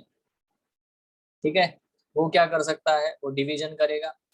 ठीक है, बहुत सारे अलग अलग चीजें हो सकती है, अलग अलग वे से वो डिवाइड हो सकते हैं, बट अल्टीमेटली हम लोगों को इस तरह से बेटा 4 माइक्रोस्पोर मिलेंगे जो कि हैप्लॉइड होंगे ultimately from this diploid structure. ठीक है, अगर वो डिवाइड अलग हुआ तो ऐसा टी शेप टेट्राड भी बनाता है। तो टेट्राड बहुत अलग अलग प्रकार के बन सकते हैं। ठीक है, जैसे कि tetrahedral tetrad, isobilateral tetrad, decussate tetrad, T shape tetrad, linear tetrad. सबसे आसान समझने लायक लीनियर टेट्राड होता है। क्यों? 1 2 3 4 चारों एक लाइन में आ गए। टी शेप क्या है आपको दिखाई दे रहा है, एक इधर है एक इधर है, बीच नीचे 2 है, बस इसको बोलते हैं टी शेप। ठीक है ना, ये आपको टेट्राहेड्रल दिखाई दे रहा है, मतलब एक पीछे छुपा हुआ है, बराबर है ना। ये क्या बेटा, पीछे है ना, ये आगे है ये आगे है ये आगे है, एक बेटा बैक साइड में वो दिख नहीं रहा बट है 4। मतलब डेफिनेटली बेटा आप CH4 का स्ट्रक्चर देखो तो that is a tetrahedral structure, correct है कि नहीं, है ना। तो सेम Yes, वे sir. We are understanding. अभी आइसोबाइलेटरल का मतलब है चारों बराबर बेटा, है ना, अरेंज्ड है, टोटल चारों एक ही साइड में आपको सही पोजीशन पे दिखाई देंगे। अब ये जो डेक्यूसेट है इसमें क्या होता है, ऊपर 2 अलग है, नीचे 2 उसके राइट एंगल 2 है। ठीक है, in this microspore lies at the right angle of the other microspores. तो ऊपर वाले ऐसे हैं, नीचे वाले बेटा ये एक ऐसा है, और पीछे बिल्कुल उसके ऐसा ही अरेंज है। तो right angle to each other arrange होते हैं। ठीक है, now most of the time सिर्फ आपको यही पूछते हैं बच्चों, tetrahedral tetrad for haploid microspore arrange in a tetrahedral form, example dicotyledons Capsella. तो most of the time most of the angiosperms में बच्चों टेट्राहेड्रल टेट्राड ही आपको देखने को मिलता है। ठीक है, लीनियर टेट्राड भी in this tetrad all 4 pollen arrange in linear order. अभी जैसे कि हेलोफाइला और बहुत सारे all the above types tetrads are found in. ठीक है, एक ऐसा प्लांट है, ऐसा प्लांट स्पीसीज है जिसमें हर प्रकार का टेट्राड बनता है, ये उन्होंने बताया एरिस्टोलोचिया। तो इसमें लोचा ये अलग प्रकार का। ठीक है, तो ये जो है इसमें सारे प्रकार के बेटा टेट्राड बनाते थे। ठीक है, सो ऑब्वियसली हमारे लिए सबसे इंपॉर्टेंट ये स्टेटमेंट है, हमारी एनसीईआरटी यही बोलती है। क्या बोलती है? तो टेट्राड जो होते हैं वो कैसे बनते हैं, टेट्राहेड्रल, क्योंकि मोस्ट कॉमन बेटा टेट्राहेड्रल है। समझ रहे हो, इजी है, क्लियर है। Yes, but sir. स्पीड तो नहीं लग रही ज्यादा, प्रॉपर स्पीड है, सब लोग समझ पा रहे हैं। Yes, sir. चलो क्वेश्चन पूछता हूँ। ठीक है, जो भी माइक्रोस्पोर टेट्राड बनते हैं इसमें मोस्ट कॉमन टेट्राड कौन सा है, linear, isobilateral, T shape, tetrahedral. Tetrahedral. ये हो गया पॉसिबल क्वेश्चन ऑफ नीट। समझ रहे हो, कितना सादा क्वेश्चन आता है, वो एरिस्टोलोचिया वाला क्वेश्चन नहीं आएगा। ऐसा प्लांट बताओ जिसमें चारों प्रकार के टेट्राड बनते हैं, वो यार, है ना, that is what the point. अब सर एरिस्टोलोचिया एलिगेंस, तब तक आप भूल जाओ। ठीक है, सो एनीवे सी, देखो ये सबसे इंपॉर्टेंट है, ये एनसीईआरटी कवर करता है हमारा। इसमें बहुत सारे पॉइंट एक्स्ट्रा भी होंगे but we have to see them very carefully. देखो जैसे हम लोग बात करते हैं इन एस्क्लेपियाडेसी, जैसे कि कैलोट्रोपिस से सफेद रुई, या ऑर्किडेसी मतलब orchids, all the pollen grain join together to form a pollinium. Now ये क्या बात होती है, पोलिनियम मतलब जैसे देखो जितने पोलन ग्रेन बनते हैं वो सारे सेपरेट होते हैं, बहुत से मैक्सिमम प्लांट में ऐसा ही होता है, बट कुछ प्लांट ऐसे हैं जिसमें सारे पोलन बेटा एक दूसरे के साथ चिपक जाते हैं, सारे पोलन ग्रेन सेपरेट नहीं होते। टेट्राड की बात नहीं कर रहे हैं, 100 पोलन ग्रेन बेटा एक दूसरे को चिप करके ऐसे रिंग बना देते पूरा, है ना, जो उठता नहीं है, इतने बड़ा बेटा ग्रुप बन जाता है, उसको बोलते हैं पोलिनियम। जैसे हम लोग बोलते हैं इंसानों की कॉलोनी बन गई, वैसे बेटा, है ना, यहाँ पे सबसे बढ़िया एग्जाम्पल जो आपको याद रखना है वो है कैलोट्रोपिस। कैलोट्रोपिस मतलब ही सफेद रुई वाला। ठीक है, पोलिनियम। यहाँ पे ट्रांसलेटर एपैरेटस इसको बोलते हैं, मतलब कोई इंसेक्ट आएगा ना कोई इंसेक्ट आएगा तो इंसेक्ट डेफिनेटली बेटा उसको पूरा का पूरा पोलेनियम उठा करके लेके जाएगा फीमेल फ्लावर तक, समझ रहे हो आप लोग? ठीक है, तो मतलब खुद के ही फीमेल गैमेट के साथ बेटा फीमेल जो गाइनोस्पर्म है उसके साथ ये नहीं कर पाता। कोई इंसेक्ट आएगा यहाँ से ये बेसिक हेवी वाला पोलेनियम उठाएगा और कहीं दूसरे जाके बेटा छोड़ेगा ऊपर से, तो कुछ टूटेंगे कुछ होगा तब जाके वो पॉलिनेशन होता है। तो पॉलिनियम वाला एक पॉइंट है जो आपको पता होना चाहिए। इसमें एग्जाम्पल याद रखना पड़ेगा, ये एग्जाम्पल आपको याद रखना पड़ेगा कैलोट्रोपिस। ठीक है, ट्रांसलेशन होगा मतलब पूरा का पूरा एक ट्रक भर के लेके जाएंगे पोलन ग्रेन, कोई इंसेक्ट पूरा पोलिनियम उठा करके लेके जाएगा। Next, more than 4 pollen grains are found in tetrad called as polyspory. अब ये कस्कुटा में पाया जाता है, कभी कभी ज्यादा। अब ये पॉइंट एक्स्ट्रा है। In some plants, 4 pollens of tetrad join together permanently and are called as the compound pollen. अब ये different है यार, पोलेनियम में बहुत सारे पोलन, एक यहाँ पे सिर्फ 4 पोलन परमानेंटली, मतलब जो होता है ना कैलोस सेपरेट होता है वैसा होता नहीं है। ठीक है, तो इसको कंपाउंड पोलन कहते हैं। Compound pollens of the Mimosae family contain 6 to 8 or 64 pollen grains stick together to form a small unit that is called as the muesli. अब ये भी बेटा देखो, ये वसूली भाई जो है, मसूली भाई, ठीक है, ये 64 पोलन ग्रेन एक दूसरे के साथ कंबाइन कर देता है। Now this is again extra. Pollen grains of some plants present in air cause allergy are called as the aeroallergens. Now this is a question for NEET, क्योंकि ये चीज एनसीईआरटी मेंशन करता है। ठीक है, pollen grains of some plants present in air cause allergy are called as aeroallergens. Example, chenopodium, parthenium, carrot grass। ये वाला बेटा आपको एग्जाम्पल याद रखना है। ठीक है, जिससे होता है हे फीवर, ये एलर्जिक है ना, रिस्पॉन्स है हे फीवर। ठीक है, so pollens of Ambrosia, so hay fever. Pollen grains, आपको ये क्वेश्चन आ सकता है कि जो एलर्जी होती है पोलन ग्रेन की वजह से उसे हम क्या कहते हैं, तो ये आंसर लगना बेटा हे फीवर। ठीक है, pollen grains of many plants are rich in, ये वाला पॉइंट है जो नीट में आ सकता है क्योंकि ये एनसीईआरटी ने कवर किया हुआ है। ठीक है, so pollen grains of many plants are rich in nutrients and it has become a fashion in recent years to use pollen tablets as a food supplements. तो बेटा एथलीट्स जो होते हैं, स्पोर्ट्स में खेलने वाले जो लोग हैं, obviously in western countries a large number of pollen products in the form of tablets and syrups are available in the market. हमारे इधर नहीं यूज होता इतना, बट वेस्टर्न कंट्रीज में बेटा इनको डेफिनेटली लोग कंज्यूम करते हैं। ठीक है, इनमें इतना ज्यादा न्यूट्रिशन भरा हुआ है क्योंकि देखो जब भी पोलन ग्रेन बनता है तो बेटा वो बड़ा ही डेंस साइटोप्लाज्म बना लेता है, क्योंकि उसको सरवाइव करना है यार। जब तक फीमेल गैमेट तक नहीं जाएगा तब तक उसको टिके हुए रहना, वायबिलिटी, ये बहुत इंपॉर्टेंट है। So pollen consumption has been claim to increase the performance of the athletes and the race horses. तो इंसान ही नहीं तो घोड़े, उनको भी बेटा ये पोलन वाला जो पैलेट्स होते हैं, बड़ा ही एक्सपेंसिव खाना होता है अगर आप देखोगे तो रेस हॉर्सेस का, और उसमें बहुत बड़ा कंट्रीब्यूशन है बेटा पोलन पैलेट्स का, याद रखना है। ठीक है, मतलब कभी आप लोग बड़े इंसान बनोगे और बड़े है ना अच्छे क्वालिटी के घोड़े खरीदोगे है ना 1 मिलियन वाले, तो बेटा उनको ये खिलाना पड़ता है, याद रखना।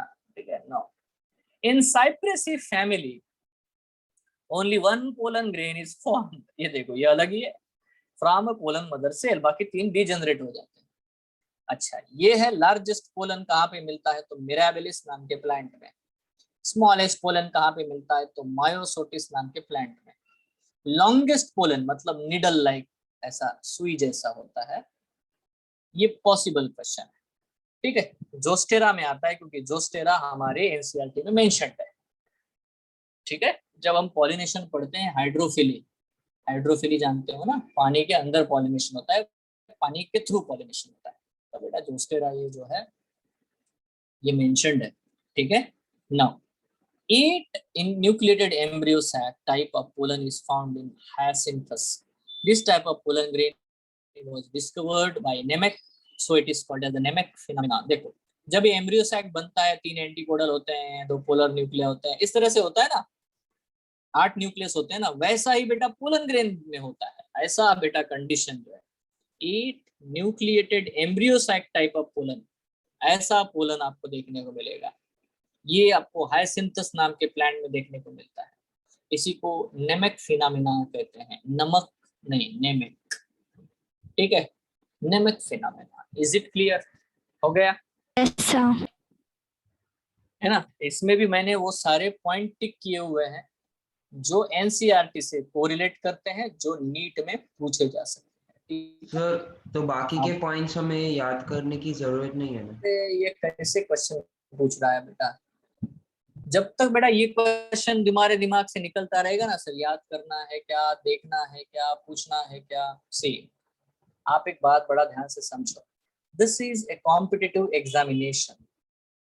Whenever you are preparing, तो आपके बेटा स्टेप बाय स्टेप प्रिपरेशन होती है। पहला प्रिपरेशन स्टेप है know all examples and all concept present in NCERT.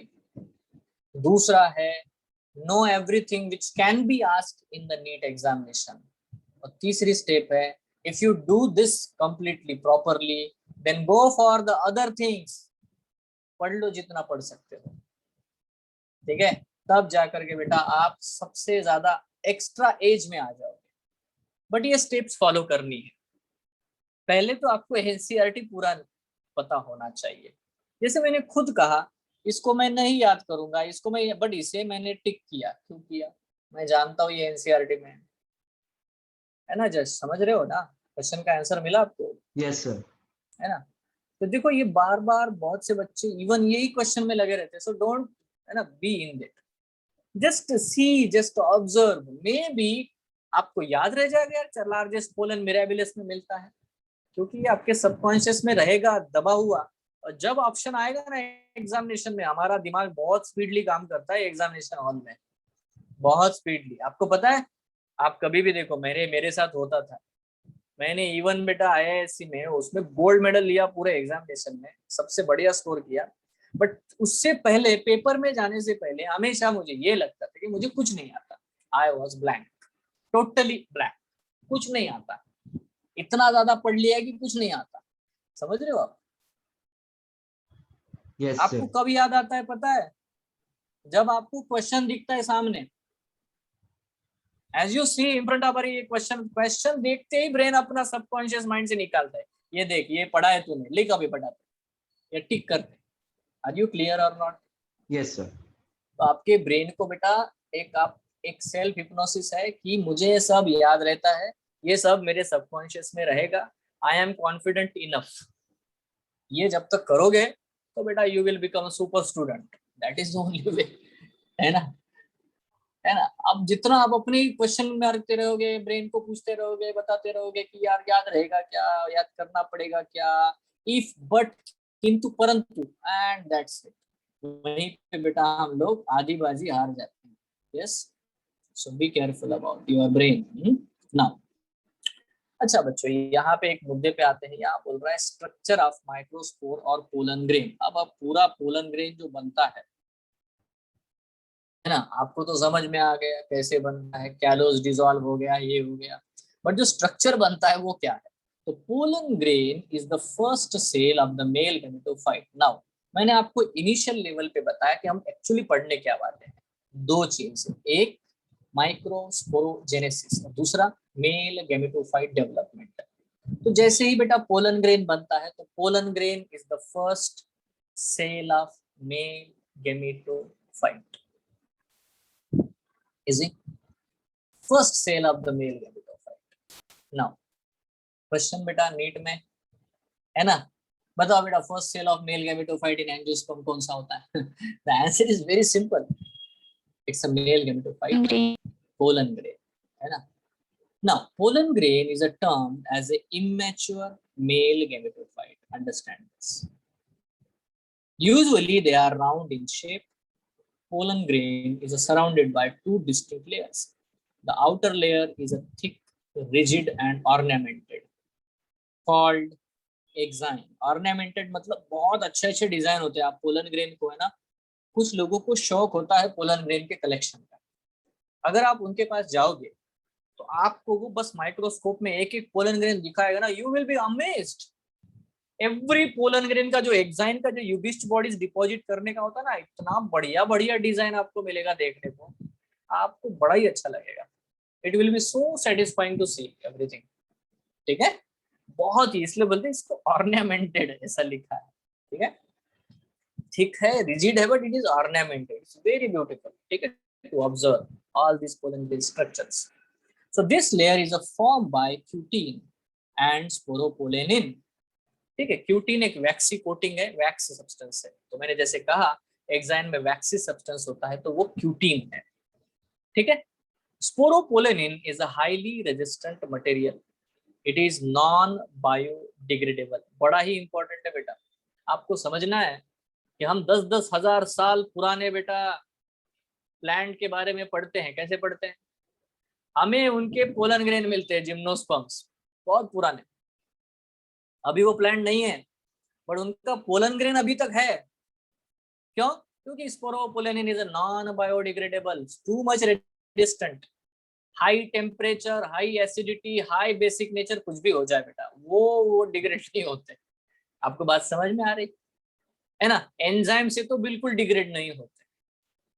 मतलब आप समझो ना, मेरा लावा जो होता है मैग्मा, उसके अंदर वोल्केनिक इरप्शन हो गया, सब हो गया, पेड़ मर गया, सब मर गया, इसके पोलन ही फॉसिल बन के रह गए। How much tough it is, you know, it's very hardest substance, natural. Correct है क्या? And due Yes, to sir. the presence of sporopollenin, the fossils of pollen grains are always found in the good condition. समझ रहे हो? And the presence of fossils of pollen grain can be forecast. The presence of natural resources like petroleum, coals, etc. in the earth. तो जहां पे भी जमीन खोदना शुरू करोगे और अगर आपको पोलन ग्रेन मिलने शुरू हो गए, तो कुछ पोलन ग्रेन है ना, मतलब दिखते हैं वो एक जगह जमा है, या फॉसिल्स अगर मिले, तो बेटा समझ लेना कि अगर और भी थोड़ा खोदाई करेंगे तो वहां पे बेटा हाइड्रोकार्बन्स मिलेंगे, पेट्रोल मिलेगा, डीजल मिलेगा, ये सब। समझ रहे हो? ठीक है। So the internal layer is a thin. अब उसका जो इंटरनल लेयर होता है बड़ा ही पतला, जिसको इंटाइन बोलते हैं, and soft and elastic in nature, it is called intine. It is made up of pectin and cellulose. मतलब नॉर्मल जो सेल वॉल होता है ना, वही बेटा इंटाइन है ना। इसको पेक्टोसेलुलोज बोलेंगे, पेक्टिन और सेलुलोज से बना हुआ आता है। ठीक है, देखो मैं यहाँ पे वर्ड बता देता हूँ बेटा। देखो, अगर जब भी पोलन ग्रेन को पढ़ोगे आप लोग, तो ये है इंटाइन और ये है एक्साइन। ठीक है, एक्साइन को थोड़ा हम लोग ऑर्नामेंटेड बना देते हैं, लो ऐसा, हाँ हो गया। अब इसको बोलते बेटा, this is called as the sporoderm. मतलब दोनों को मिला करके हम लोग बोलते हैं, एक्साइन प्लस इंटाइन को हम लोग क्या कहते हैं बेटा? स्पोरोडर्म। याद रखो, क्या बोलते हैं? एक्साइन प्लस इंटाइन को क्या बोलते हैं? स्पोरोडर्म। मतलब पोलन ग्रेन के ऊपर का कोटिंग। ठीक है, usually at a few places on outer surface exine is absent or present in the form of thin layer and these thin places are called germ pore। तो बेटा जब भी आप लोग देखोगे तो पोलन ग्रेन में कहीं ना कहीं बेटा ऐसी थोड़ी सी गैप होती है। ठीक है, ये देखो यहाँ पे एक्साइन है ही नहीं, ये वाला चीज, तो इसको बोलते हैं जर्म पोर।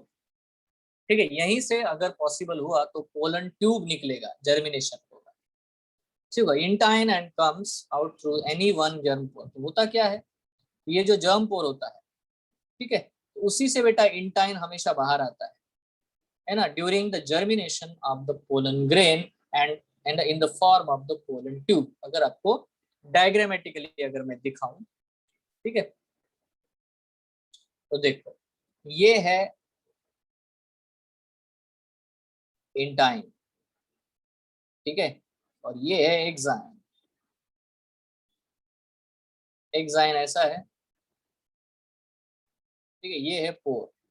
अब जब जर्मिनेट होगा, व्हेनेवर इट विल जर्मिनेट, होगा क्या?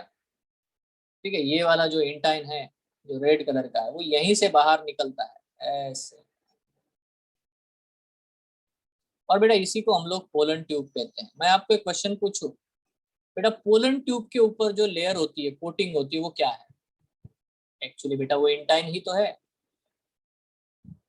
पोलन ट्यूब के ऊपर, क्योंकि बेटा इंटाइन इलास्टिक है, तो जैसे जैसे बेटा वो सेल इलोंगेट हो रहा है वैसे वैसे बेटा इंटाइन जो है इलोंगेट होता चला जा रहा है। तो intine is the actual wall of the pollen tube. बात क्लियर करो। Yes Yes, sir. है ना। So the number of germ pores, structure and ornamentation of enzyme is significant feature of taxonomy. बेटा हम लोग बहुत ज्यादा पढ़ते हैं पोलन ग्रेन्स के बारे में, क्योंकि पोलन ग्रेन बहुत दिनों तक सरवाइव करते हैं, रह जाते हैं। तो जब भी हम लोग फॉसिल्स को भी क्लासिफाई करना चाहते हैं, उसकी टैक्सोनॉमी करना चाहते हैं, बेटा हमारे लिए जर्म पोर कितने हैं, स्ट्रक्चर उसका कैसा है, ऑर्नामेंटेशन कैसा है, इसके ऊपर बेटा हम लोग पूरी स्टडी करते हैं। इसी को हम लोग बोलते बेटा पैलिनोलॉजी। पोलन ग्रेन की स्टडी करना पैलिनोलॉजी है। ठीक है ना। यहाँ पे थोड़ा नोटिस करना कि कुछ बेटा पोलन ग्रेन होते हैं जिनके ऊपर 3 ओपनिंग होती है, इनको हम लोग 3 कॉल्पस टाइप, स्लिट टाइप। अब germ pores are present in pollen grain of most of the dicot. मतलब अगर आप डाइकॉट प्लांट को देखोगे तो बेटा उनके केस में आपको ये जो एक्साइन है ना, वो आपको 3 जगह पे कटा हुआ मिलेगा। मतलब इट हैज 3 पोर्स, है ना। इसको हम लोग ट्राइकॉल्पेट कहते हैं। मतलब ये 3 जर्म लेयर होते हैं, और ये खास करके बेटा डाइकॉट में पाया जाता है, डाइकोटिलेडोन प्लांट में ये पाया जाता है। जब भी आपको पोलन ग्रेन के एक्साइन, बेटा एक्साइन ये है पूरा, और सिर्फ अगर आपको एक ही पोर देखने को मिला तो इसको हम लोग मोनोकॉल्पेट कहते हैं। मोनोकॉल्पेट आपको ज्यादा करके बेटा मोनोकॉट में देखने को मिलता है। तो ट्रिक तो बड़ी आसान हो गई, मोनोकॉट मोनोकॉल्पेट याद रहेगा, या मोनोपोरेट, Yes, sir. यूनिपोरेट। ठीक है। सो this type of pollen grains are called as a tricolpate. Only one germ pore is present in monocots and pollen grain is called as a monocolpate. याद रखो, एक जर्म पोर मोनोकॉट में और 3 जर्म पोर है ना dicot plant में आपको देखने को मिलते हैं। ठीक है। The plants in which pollination takes place by the insects have a pollen grains with oily layer around the pollen grain. अभी जो भी होता है ना, कुछ होते हैं इंसेक्ट्स को चिपकना है, पोलन ग्रेन जो है इंसेक्ट्स जब भी विजिट करेंगे तो इंसेक्ट के बॉडी के ऊपर चिपकेंगे। थोड़ा जो ऑयली कंपोनेंट होता है उसे हम लोग कहते हैं पोलन किट। मतलब कुछ कुछ ऐसे भी बेटा पोलन ग्रेन्स होते हैं जिनके ऊपर आपको ऑयली कंटेंट दिखाई देगा। मतलब स्पोरोपोलेनिन के ऊपर थोड़ा थोड़ा ऑयल कंपोनेंट डिपॉजिट होता है, उसी को हम लोग पोलन किट कहते हैं। क्या कहते हैं उसे हम लोग? पोलन किट कहते हैं। बात क्लियर है? So what is pollen kit? It is composed of the lipids and carotenoids. तो आप लोग देखना बहुत बार पोलन ग्रेन येलो कलर के होते हैं, आपने देखा है क्या? Yes, sir. वाई? बिकॉज उसमें कैरोटिनॉइड होता है। क्या होता है? कैरोटिनॉइड। और कैरोटिनॉइड जो होते हैं वो येलोविश कलर के पिगमेंट्स होते हैं, है ना, या ऑरेंजिश कलर के पिगमेंट होता है। तो ये पोलन ग्रेन हमेशा ऑरेंज, येलो, इस तरह से बेटा वो थोड़े से आपको कलर दिखने को मिलते हैं। ठीक है। तो मोस्ट ऑफ द टाइम जो स्टिकी पोलन ग्रेन बनते हैं उनके ऊपर ऑयली कंपोनेंट डिपॉजिट होता है, इवन अबोव द स्पोरोपोलेनिन, उसे पोलन किट कहा जाता है। Is it clear? मैं क्वेश्चन पूछूं बच्चों, बता सकते हो पोलन किट जो बनता है उसमें कौन से कंपोनेंट पाए जाते हैं, है ना? ये एक पॉसिबल क्वेश्चन है और ये आंसर है बेटा लिपिड्स एंड कैरोटिनॉइड्स। बहुत बढ़िया। नाउ बताओ फंक्शन क्या है पोलन किट का? The oily layer protect the pollen grain from the harmful ultraviolet rays. Its sticky surface helps pollens to attach with the insects, and a yellow color, it's a yellow color, attract the insects, है ना? Pollen kit is present on the pollens of the Klebsiella. आप एक चीज याद रखना कि insects की जो विजन होती है उनको येलो कलर बहुत ज्यादा अच्छे से दिखाई देता है। ठीक है। और इसीलिए मैक्सिमम फ्लावर जो दुनिया में देखे जाते हैं बेटा, जो कि इंसेक्ट पॉलिनेटेड होते हैं, या तो वो येलो कलर के हैं या तो वो येलोविश कलर के हैं। मतलब suppose yellowish red, yellowish blue, इस तरह से। आपको समझ में आती बात ये? Yes sir. है ना? हाँ। तो मैक्सिमम जो इंसेक्ट्स होते हैं उनका जो येलो कलर का जो विजन है, ठीक है, वो बहुत ज्यादा प्रोमिनेंट होता है। बिल्कुल याद रखना, है ना? और बर्ड्स के लिए भी बेटा रेडिश और येलोविश कलर जो है रेड कलर है ना, रेड कलर। तो ज्यादा करके बेटा जो फ्लावर्स होते हैं रेडिश येलोविश कलर के, अगर आपको रेडिश कलर ज्यादा उसमें मिक्सिंग मिलेगा तो बर्ड उसमें बिल्कुल बेटा अट्रैक्ट होते हैं। ठीक है, रात में जो इंसेक्ट्स पॉलिनेशन जैसे मॉथ वगैरह, तो बेटा जो भी है निशिगंधा, मोगरा, अगर आप देखोगे तो इनके फ्लावर व्हाइट कलर के होते हैं, एकदम व्हाइट है ना। तो जो व्हाइट कलर के दिखाई देते हैं बेटा वो है ना नॉक्टर्नल विजन वाले जो भी इंसेक्ट्स है, ठीक है, डेफिनेटली बेटा वो व्हाइट कलर के फ्लावर्स का पॉलिनेशन कराते हैं।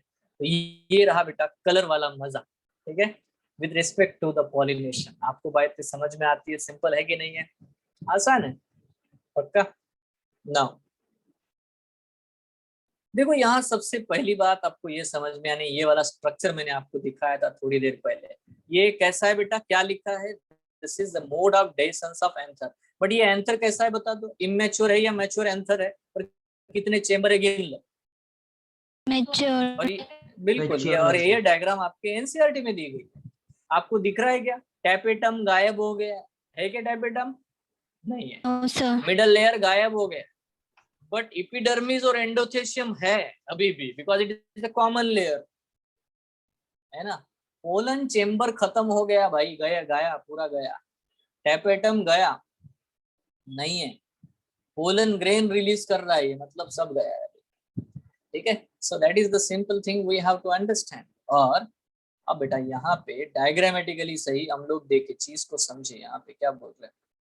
Before the dehiscence of anther, जब भी देखो during the maturation of anther, various changes takes place in the walls of the anther.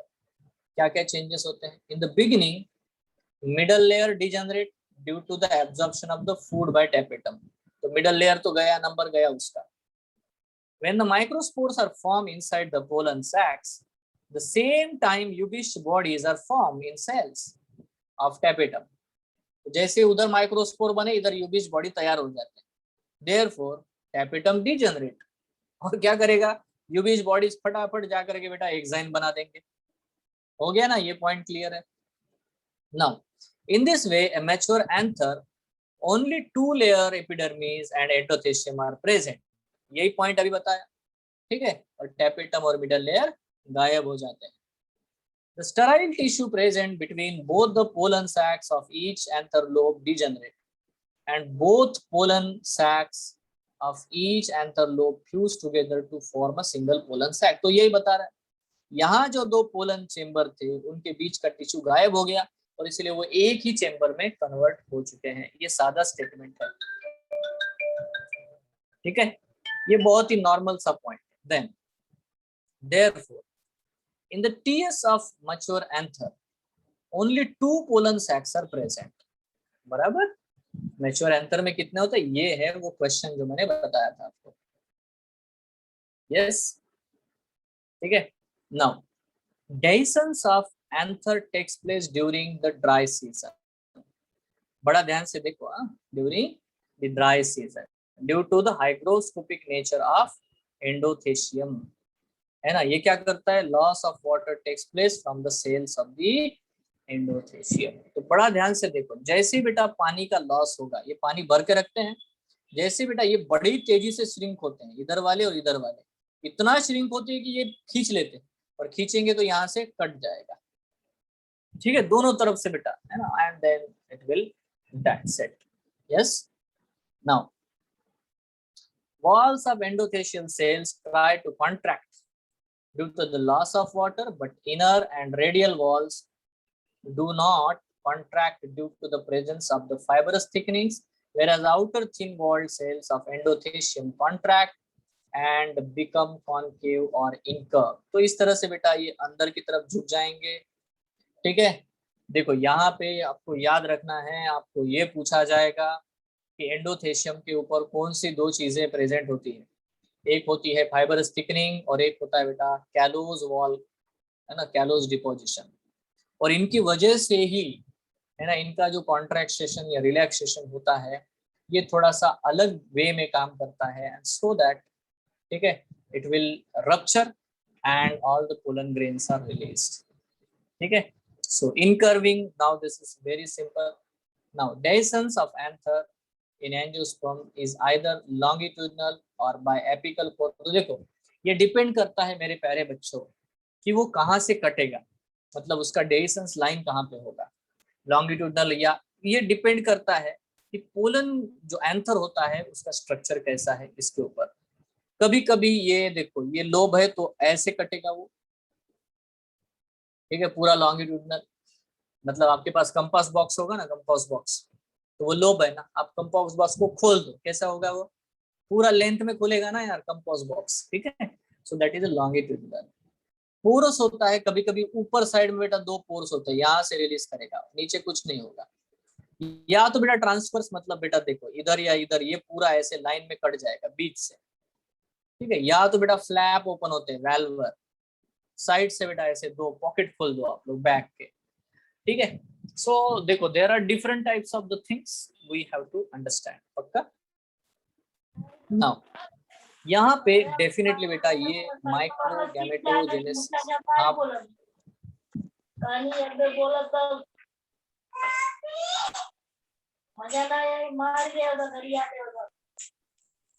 कौन है इसका ये आवाज आ रहा है, सानिया, अच्छा ठीक। तो बच्चों यहाँ पे नोटिस करने वाली बात ये है कि अगर आप स्ट्रक्चरली देखें नॉर्मली, जैसे आपको यहाँ पे मैंने क्लास में बताया था, ठीक है, ये वाली चीज हम लोग डायग्रामेटिकली समझेंगे कि देखो पोलन ग्रेन में जब भी डेवलपमेंट होगा मेल गैमेटोफाइट का, तो देखो पोलन ग्रेन का एक सिंगल सेल जो होता है, उस पोलन ग्रेन के एक सिंगल सेल को हम लोग कहते हैं, है ना, first cell of the male gametophyte. इसका मतलब डेफिनेटली बेटा जब इसके पोलन ट्यूब निकलेगा और इस पोलन ट्यूब में दो मेल गैमेट बन जाएंगे, तो इस पूरे स्ट्रक्चर को मैं बोलूंगा मैच्योर मेल गैमेटोफाइट। मतलब देखो जर्मिनेशन होगा, पोलन ट्यूब बनेगा और पोलन ट्यूब में 3 सेल स्टेज आ जाएगी, मतलब एक वेजिटेटिव सेल वाला स्ट्रक्चर और बेटा 2 मेल गैमेट। जब तक ये चीज नहीं बनती तब तक इसे मैं मैच्योर मेल गैमेटोफाइट नहीं कहता, ठीक है, तब तक उसे मैं क्या नहीं कहता, मैच्योर्ड मेल गैमेटोफाइट नहीं कहता। तो यहाँ पे हमें ये हमेशा याद रखना है कि मैंने आपको लास्ट क्लास में बताया था कि डेफिनेटली बेटा 2 माइटोसिस होंगे, एक पोलन ग्रेन में 2 माइटोसिस होंगे, एक पोलन ग्रेन में 2 माइटोसिस होंगे, बराबर है। पहले माइटोसिस से, है ना, वेजिटेटिव सेल और जेनरेटिव सेल बनता है, और दूसरे माइटोसिस में जेनरेटिव सेल से 2 मेल गैमेट बनते हैं। ये क्लियर है? Yes sir. है ना। पोलन ग्रेन में कितने माइटोसिस होते हैं बच्चों? 2 माइटोसिस होते हैं। पोलन ग्रेन में कितने माइटोसिस होते हैं? 2 माइटोसिस होते हैं। इजी। अच्छा, पहले माइटोसिस में क्या होता है? पहले माइटोसिस में 2 अनइक्वल सेल बनते हैं, एक बड़ा सेल जिसको वेजिटेटिव सेल कहते हैं और एक छोटा सेल जिसको हम लोग जेनरेटिव सेल कहते हैं। तो पहला अनइक्वल साइज के सेल बनेंगे, एक को बोलेंगे वेजिटेटिव सेल और दूसरा जो छोटा सेल होता है, स्मॉल सेल, उसको बोलते हैं जेनरेटिव सेल। करेक्ट है? नाउ अब होता क्या है, बहुत सारे पोलन ग्रेन, उनमें क्या होता है, ये बना छोटा वाला सेल जेनरेटिव सेल और ये है बड़ा वाला सेल वेजिटेटिव सेल, ठीक है। तो ये बन गए 2 सेल्ड स्टेज, पोलन ग्रेन का 2 सेल्ड स्टेज। अब देखो, नाउ पोलन ग्रेन बिकम बाइसेल्ड और बाइन्यूक्लिएटेड, ठीक है। Pollination of pollen grain takes place in biscelled stage in 60% of angiosperms। अब यही स्टेटमेंट आपके एनसीईआरटी में देखोगे ना, उन्होंने लिखा है मोर देन 60% ऑफ एंजियोस्पर्म, मतलब 60% से भी ज्यादा प्लांट्स बेटा एंजियोस्पर्म में 2 सेल्ड स्टेज में ही पोलन ग्रेन जो है वो रिलीज हो जाता है एंथर से। बात समझ में आ रही है? और बाकी जो बचे हुए हैं वो क्या करते हैं, 3 सेल वाली स्टेज आने देते हैं, मतलब 3-3 न्यूक्लियस बना देते हैं, मतलब एक वेजिटेटिव सेल और उसमें ये जनरेटिव सेल से डिवाइड करके ये वाली स्टेज मिलाते हैं, है ना। 2 मेल गैमेट भी बना लेंगे पहले, उसके बाद में रिलीज होंगे, उसके बाद में रिलीज होंगे, ठीक है। सो ये आपको नोटिस करना है, ये वाला क्वेश्चन पॉसिबल क्वेश्चन है कि, है ना, मोस्ट ऑफ द एंजियोस्पर्म्स में पोलन ग्रेन किस फॉर्मेट में रिलीज होता है। आपका आंसर होना चाहिए It releases in the two-celled stage. Correct है? Correct है? More Now, than 6. more than 60%. ठीक है? So generative cells divides and forms two male gametes. The development of gametophyte takes place inside the sporangia, so it also known as endosporic development. अब देखो, spores का development, क्योंकि pollen grain का development अंदर ही हो रहा है, स्पोरेंजिया फटने से पहले हो रहा है, इसलिए इसको एंडोस्पोरिक डेवलपमेंट कहते हैं। ये बहुत ही आसान सा पॉइंट है। This stage of pollen grain is called as immature और पार्शियली डेवलप्ड मेल गैमेटोफाइट। मैंने क्या कहा? फुल्ली डेवलप्ड मेल गैमेटोफाइट कब कहते हैं बेटा? जब तक पोलन ट्यूब नहीं बन जाता तब तक उसे फुल्ली डेवलप्ड मेल गैमेटोफाइट हम लोग नहीं कहते। इसका मतलब जब तक बेटा वो स्पोरेंजिया के अंदर है, चाहे वो 2 सेल्ड का बने 3 सेल्ड का बने बेटा, तब तक उसे मैं पार्शियली डेवलप्ड मेल गैमेटोफाइट बोलता हूँ। Generative cell is detached from the cell wall and changed into vermiform or spindle shape। यहाँ पे देखो, जब मैंने स्ट्रक्चर बनाया जनरेटिव सेल का, फिर एक बार बनाता हूँ। ये देखो, ये पोलन ग्रेन है, इसके अंदर बेटा ये न्यूक्लियस है और ये एक सेल बन गया। मैंने कैसा बनाया ये सेल? देखो जनरेटिव सेल को कैसे बनाया, इट इज स्पिंडल फॉर्म। बिल्कुल ठीक है। तो ये हमेशा स्पिंडल शेप्ड होता है और not well marked by the cell wall. Properly cell wall से मार्किंग इसका होता नहीं है, ठीक है। सो बिल्कुल बेटा, और ये फ्लोट होता रहता है क्योंकि ये है वेजिटेटिव सेल, और वेजिटेटिव सेल में जनरेटिव सेल तैर रहा है, फ्लोट हो रहा है। आपको समझ में आ रही बात है ना? It is floating inside the vegetative cell. पक्का? तो डेफिनेटली बेटा जो वेजिटेटिव सेल है उसमें ये फ्लोट होता रहता है। सो तो further development post pollination development होगा, मतलब जब पोलन ग्रेन स्टिग्मा के ऊपर गिरेगा उसके बाद में बेटा पोलन ट्यूब इमर्ज होता है, ठीक है। First of all vegetative nucleus enter into the pollen tube and assumes a terminal position, ठीक है। This spindle shape generative cell now enters into the pollen tube. Inside the pollen tube and generative cell divides mitotically to form the two non-motile male gametes, and now the male gametophyte comes in 3-celled structure which with one vegetative cell and 2 male gametes are present। इसी को बेटा हम लोग mature male gametophyte कहते हैं। Structurally अगर मैं आपको दिखा दूं तो इस चीज को आप देखो, ठीक है। यहाँ पे आप देख सकते हो ये 2-celled पोलन ग्रेन आपके सामने है, 2-celled पोलन ग्रेन। जब ये स्टिग्मा के ऊपर गिरेगा तो ये जो वेजिटेटिव न्यूक्लियस आपको दिखाया जा रहा है यही बेटा है ना ट्यूब न्यूक्लियस के सामने आ जाता है, इन फ्रंट हो जाता है, और ये जो स्पिंडल शेप जो सेल है जनरेटिव सेल उसके पीछे पीछे नीचे उतरता है। और जब ये नीचे उतरता है जैसे जैसे बेटा पोलन ट्यूब की लेंथ बढ़ती है तो यहाँ पे आप देख सकते हो ट्यूब न्यूक्लियस आगे आगे बढ़ रहा है ना, पोलन ट्यूब की लेंथ बढ़ती चली जा रही है और तुरंत बेटा सेकंड माइटोसिस हो चुका है और हमें यहाँ पे 2 मेल गमीट बेटा दिखाई दे रहे हैं। आप देख सकते हो जो दोनों नॉन मोटाइल है, नॉन फ्लैजेलेटेड है। तो ये है बेटा matured male gametophyte. Are you sure? बात समझ में आती है? ठीक है। तो ये देखो अमीकी नाम का साइंटिस्ट है, उसने ये पोर्टुला का प्लांट में डिस्कवर किया था पोलन ट्यूब को, ठीक है। That's it.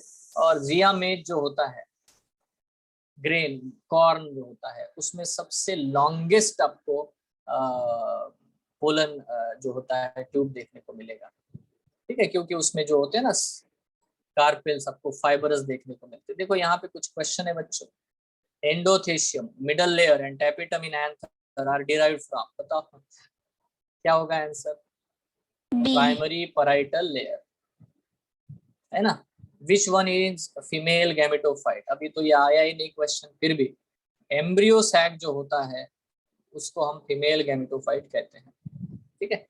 दैट्स इट, ठीक है। Next, which bodies are produced in embryo sac, endothecium, pollen grain, tapetum? Answer क्या होगा? Tapetum. Tapetum. The mature male gametophyte in angiosperm is represented by, क्या होगा बताओ? mature male gametophyte कौन represent करेगा? Pollen grain, germinating pollen grain, embryo sac या anther, तो answer क्या होगा बेटा? जर्मिनेटिंग पोलन ग्रेन, मतलब पोलन ग्रेन जिसमें पोलन ट्यूब बना दिया उसको मैं मैच्योर्ड कहूंगा। Yes. Which structure of pollen grain protects it from the ultraviolet rays? बता सकते हो कौन Pollen प्रोटेक्ट कर सकता है? बी दोनों ही करेंगे, ठीक है, A and B both, sporopollenin भी और पोलन किट भी। पोलन किट वैसे प्रोटेक्ट करता है, ठीक है। ऑयली स्टफनेस। टैपिटम इज, बता सकते हो, parietal in origin, parietal in origin and usually the innermost layer of the anther sir, wall. A. तो yes, सही है, A. ठीक है, बिल्कुल हो गया। Division taking place in primary sporogenous cell is? Endomitosis. Endomitosis, sir. Primary sporogenous cell, ठीक है, तो डेफिनेटली बेटा ये है एंडोमाइटोसिस है। प्राइमरी स्पोरोजिनस सेल से क्या बनता है ना, ये बनते हैं ना एमएमसी, मतलब क्या बोलते हैं, MMC. पीएमसी। तो उनमें जो डिवीजन होगा, division taking Meiosis. Place in primary, तो बेटा वो डेफिनेटली उससे ये होगा आपका आंसर, ठीक है। देखो ये प्लांट है जिसके बारे में बहुत मतलब हम लोग पढ़ते हैं, जिसके 6 स्टेमेन है, बराबर है। In Capsella pollen grains are shed at 1 celled stage, 3 celled stage, 3 nucleated stage, 2 celled stage. आपको तो पता है यार ये आंसर है ना, 2 सेल्ड स्टेज। इनको ही हमने पढ़ा है ज्यादा कैप्सूला को, और जनरलाइज किया है कि हाँ ये ऐसा ही होना चाहिए। A microspore is a first cell of female B. Gametophyte, Male gametophyte. Gametophyte. How many cells or nuclei are present in male gametophyte of Capsella? बताओ। Sir, many. 2. अभी मेल गैमेटोफाइट में कितने सेल होंगे यार? Male gametophyte, how many cells और nuclei are 2. Present in male gametophyte of the Capsella? अभी देखो कैप्सेला हो कुछ भी हो, ये तो है एंजियोस्पर्म। तो जब भी मैच्योर मेल गैमेटोफाइट बनेगा तो उसमें 3 सेल होंगे, है ना? Yes, sir. ज्यादा से ज्यादा 3 होंगे ना, उससे ज्यादा तो हो ही नहीं सकता, मैक्सिमम 3 होंगे, ठीक है। How many and what type of male gametes are produced by the male gametophyte of Capsella? ये कैप्सेला जो है, ये जब भी पूछते हैं आपको एंजियोस्पर्मिक प्लांट को आपके आंखों के सामने रखना है, समझ रहे हो ना? क्वेश्चन आता है कैप्सेला के नाम पे तो बच्चे डर जाते, बोले यार ये कैप्सेला तो पढ़ा नहीं, ऐसा हो सकता है कभी कभी। How many and what Sir, type of B. male gametes? ठीक है।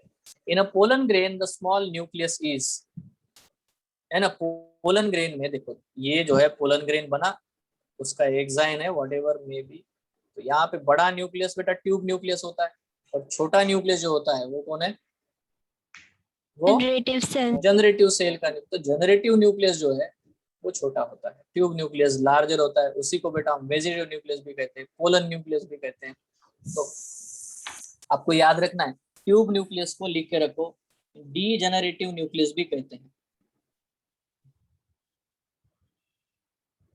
ये जो है ना बड़ा वाला न्यूक्लियस, जैसे जैसे पोलन ट्यूब की लेंथ बढ़ती चली जाती है वैसे वैसे बेटा पोलन ट्यूब का जो न्यूक्लियस है वो डीजेनरेट होता चला जाता है, ठीक है, उसका साइज छोटा छोटा हो जाता है। और बेटा अल्टीमेटली जब वो एक सेल तक पहुंचते हैं ना, तब बेटा ये ट्यूब न्यूक्लियस पूरी तरह से नष्ट हो जाता है, डीजेनरेट हो जाता है। तो ट्यूब न्यूक्लियस को ही हम लोग डीजेनरेटिव न्यूक्लियस कहते हैं। तो बेटा नेक्स्ट क्लास में डेफिनेटली हम लोग फीमेल रिप्रोडक्टिव ऑर्गन गायनोशियम को पढ़ेंगे, ठीक है? यस। और कुछ डाउट्स sir. है, कुछ क्वेश्चन है, पढ़ के आओ, पूछ सकते हो आप लोग। तो आज के लिए बस बेटा प्यारे बच्चों इतना ही। Thank you, have a nice day. Sir हाँ बोलो। सर आप वो 2 टाइप के टैपेटम में से वो पहला वाला समझा सकते हो? 2 टाइप के, देखो उसमें क्या है, एक अमीबॉइड टैपेटम के बारे में जो हम लोगों ने पढ़ा,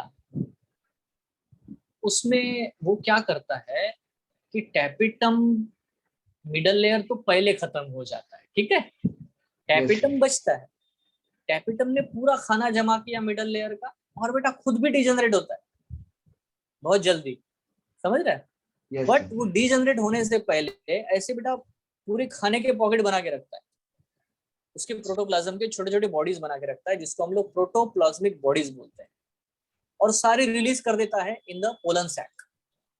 तो जो डेवलपिंग माइक्रोस्पोर्स है वो प्रोटोप्लाज्मिक बॉडीज को कंज्यूम कर लेते हैं और आगे बेटा डेवलप होते रहते हैं। बात क्लियर है?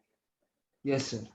हाँ, अब जो है ना, जो ग्लोबुलर था उसमें क्या था कि टैपेटम जल्दी डिजेनरेट नहीं होता, मिडल लेयर हो जाएगा पर टैपेटम नहीं होता, टैपेटम टिका हुआ रहता है तब तक, है ना, जब तक माइक्रोस्पोर पूरा डेवलप नहीं हो जाते, जब तक ये यूबिस्ट बॉडीज नहीं बना देता तब तक टिका हुआ रहता है, टैपेटम हटता नहीं है। Is it clear?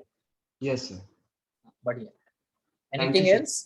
No sir. Sir हाँ। सर जो आज का लेक्चर था उसका रिकॉर्डिंग हमारे ग्रुप है में ना, भेज। ये क्या रिकॉर्ड तो हो रहा है ना, अभी भी हो रहा है ना, इसको सर थोड़ा और। हाँ बोलो।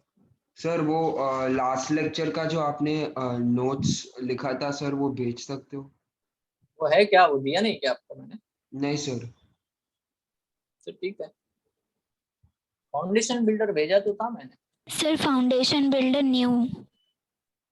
अच्छा, ओके ठीक है, ठीक है, तो वो होगा फाउंडेशन बिल्डर पे, वो आपको फॉरवर्ड कर दूंगा, कुछ नहीं। Yes sir. ठीक है, थैंक यू सर। चलो ठीक है, थैंक यू। हाँ क्लियर, बंद करें? Yes, okay, thank you, bye.